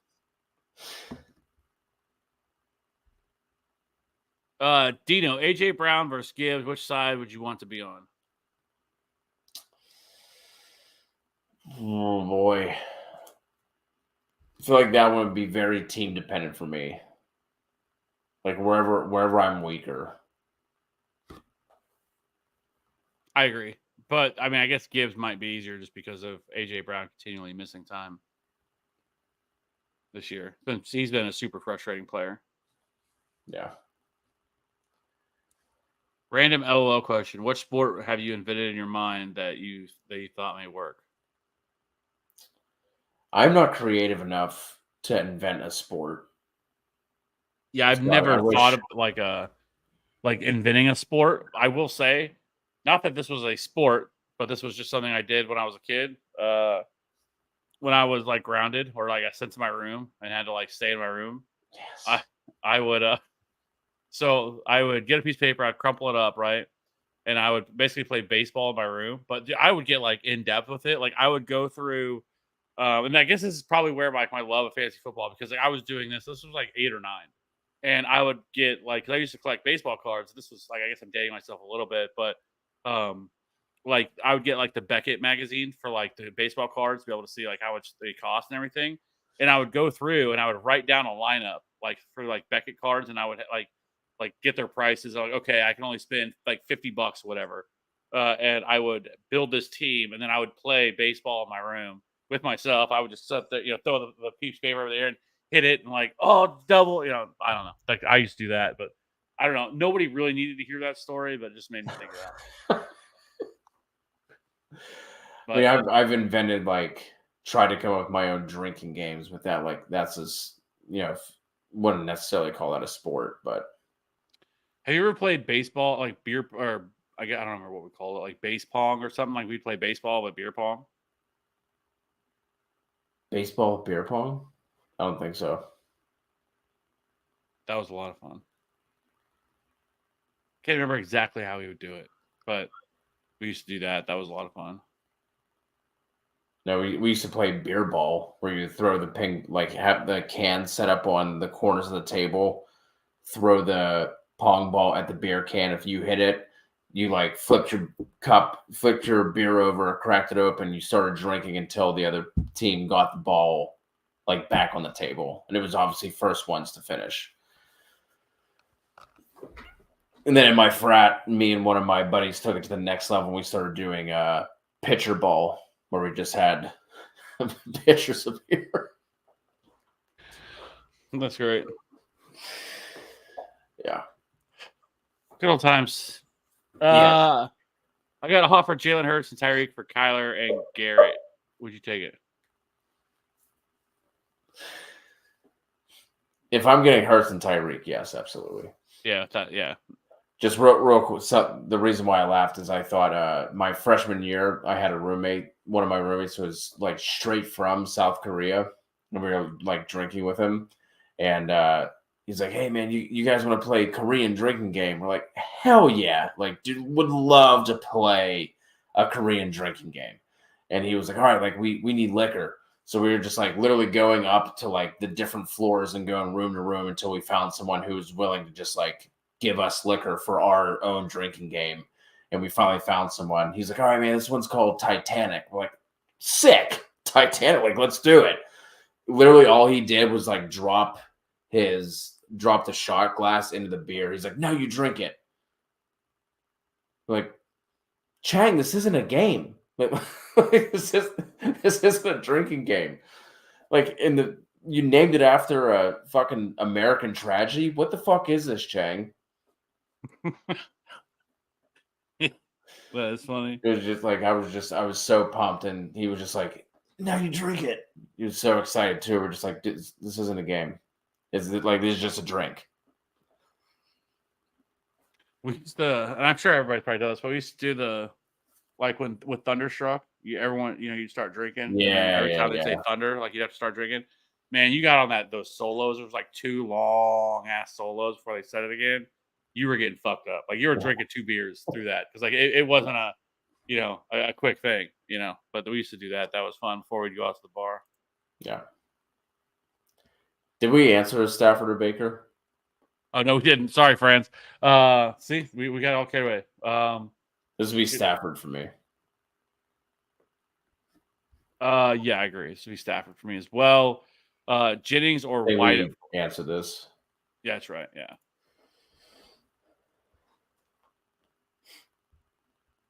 Oh, someone dropped Jordan Love because of the bye week in one of my leagues. Should I swap him for CJ Stroud? The Packers' schedule looks rough. I think I want Stroud rest of the season over Love. Yeah. But it's close. Brees Hall has been disappointing lately. Should I bench him for Connor? No. No, not this week. Yeah. What do you guys think of Cooper Rush? Will be impact CeeDee Lamb's production negative? Yes, he's definitely going to impact CeeDee Lamb's production. Like he's probably not going to be like absolutely like terrible. Because I think Cooper Rush is like okay. Like he's like the question is like, is he better than like Tyler Huntley was for the like Tyreek Hill, right? I don't know. What they really should do, like this is how bad the Cowboys are because like Trey Lance is a free agent after this year. They spent a 4th round pick on this dude. There is zero reason they should be starting Cooper Rush. Like start Trey Lance. Like at least see what you have in him, right? Just see. Yes.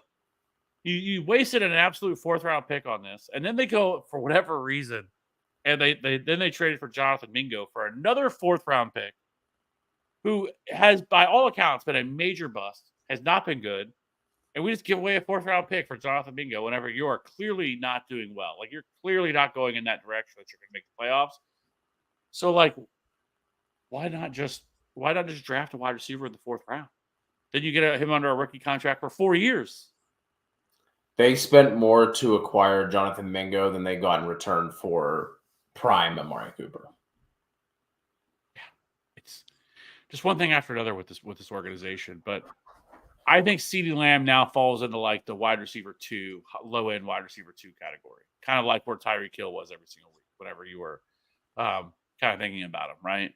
As long as Dak Prescott's out, and CD's dealing with his own injuries. Wouldn't be possible that they just shut him down. But we don't really see that in football where players get shut down. Like we don't, like baseball where teams are out of it and they'll shut down a pitcher or something like that for the rest of the season. You don't really see that. But Mike Williams, the Steelers, Calvin Austin coming off an 18-point week. Steelers wide receiver have the easy stretch season past week. Calvin Austin is sneaky. Yeah. I mean, I kind of think Mike Williams is done,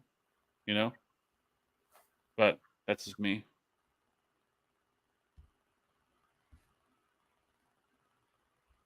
That's what I'm here for you guys to get unfocused, start rambling. Yeah, I mean, we can do it. I mean, we haven't done it in a while because was it Raylan that used to ask like random questions? Isn't that who it was? Was Raylan? Yeah.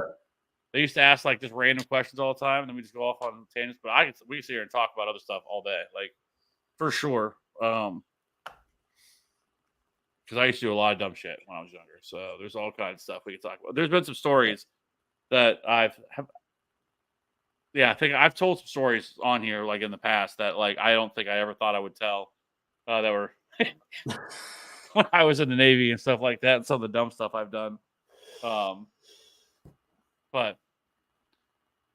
yeah, I mean, you asked the right question. Open book. Yeah. I mean, I'm willing to just fire off random drinking stories at any given notice. Like basically my life is boiled down to Bruce Springsteen glory days. Like hope I don't sit around talking about the good old times, but I probably will. I know, and it feels like that was such a long time ago, but I'm trying to hold on to my 30s as long as I can until I feel like I'm really old at that point. Yeah. So, which most people think that I'm way older than I am. Bastards. I don't know. I think it's all the gray in the beard. People think that I'm like, I've had people tell me they think I'm 50. I'm like, bitch, shut the fuck up. I will smack you. It's a bit much. Yeah, I'm like, I'm nowhere close to that. You gotta get the touch of gray going. It wasn't even that long ago. Like I was looking at, like I saw some like some pictures, or whatever, that were like from like 3 or 4 years ago. That like it was like almost all brown, and now it's like almost all gray. Like it just happened so fast. Where'd time go? Always vanishes. So, that being said, that's the last of the questions, and we are almost to midnight. So another 2-hour stream, but got through all the questions. Appreciate everybody rocking with us. Hopefully nothing crazy happens. We'll be back again live on Friday night for the DFS breakdown with Maddie and Ryan to break down the slate, and then should be back on Sunday morning to answer all your questions again. And by that point, we should have all the who's in, who's out type stuff. So keep it locked in here. Hope everybody has a good rest of the week. And we'll be back here real soon. So let us know in the comment section below. Hope we'll see you on Sunday. If you have any more questions, you can use one of our questions or use one of our videos to ask a question, or you can jump into the Discord that Ashton's already dropped in the live chat, where you can jump into the Discord. It's absolutely free and absolutely costs you nothing. But anyways, have a good rest of the night, guys. Have a good rest of the week. We'll be back soon. Keep it locked in here. Bye.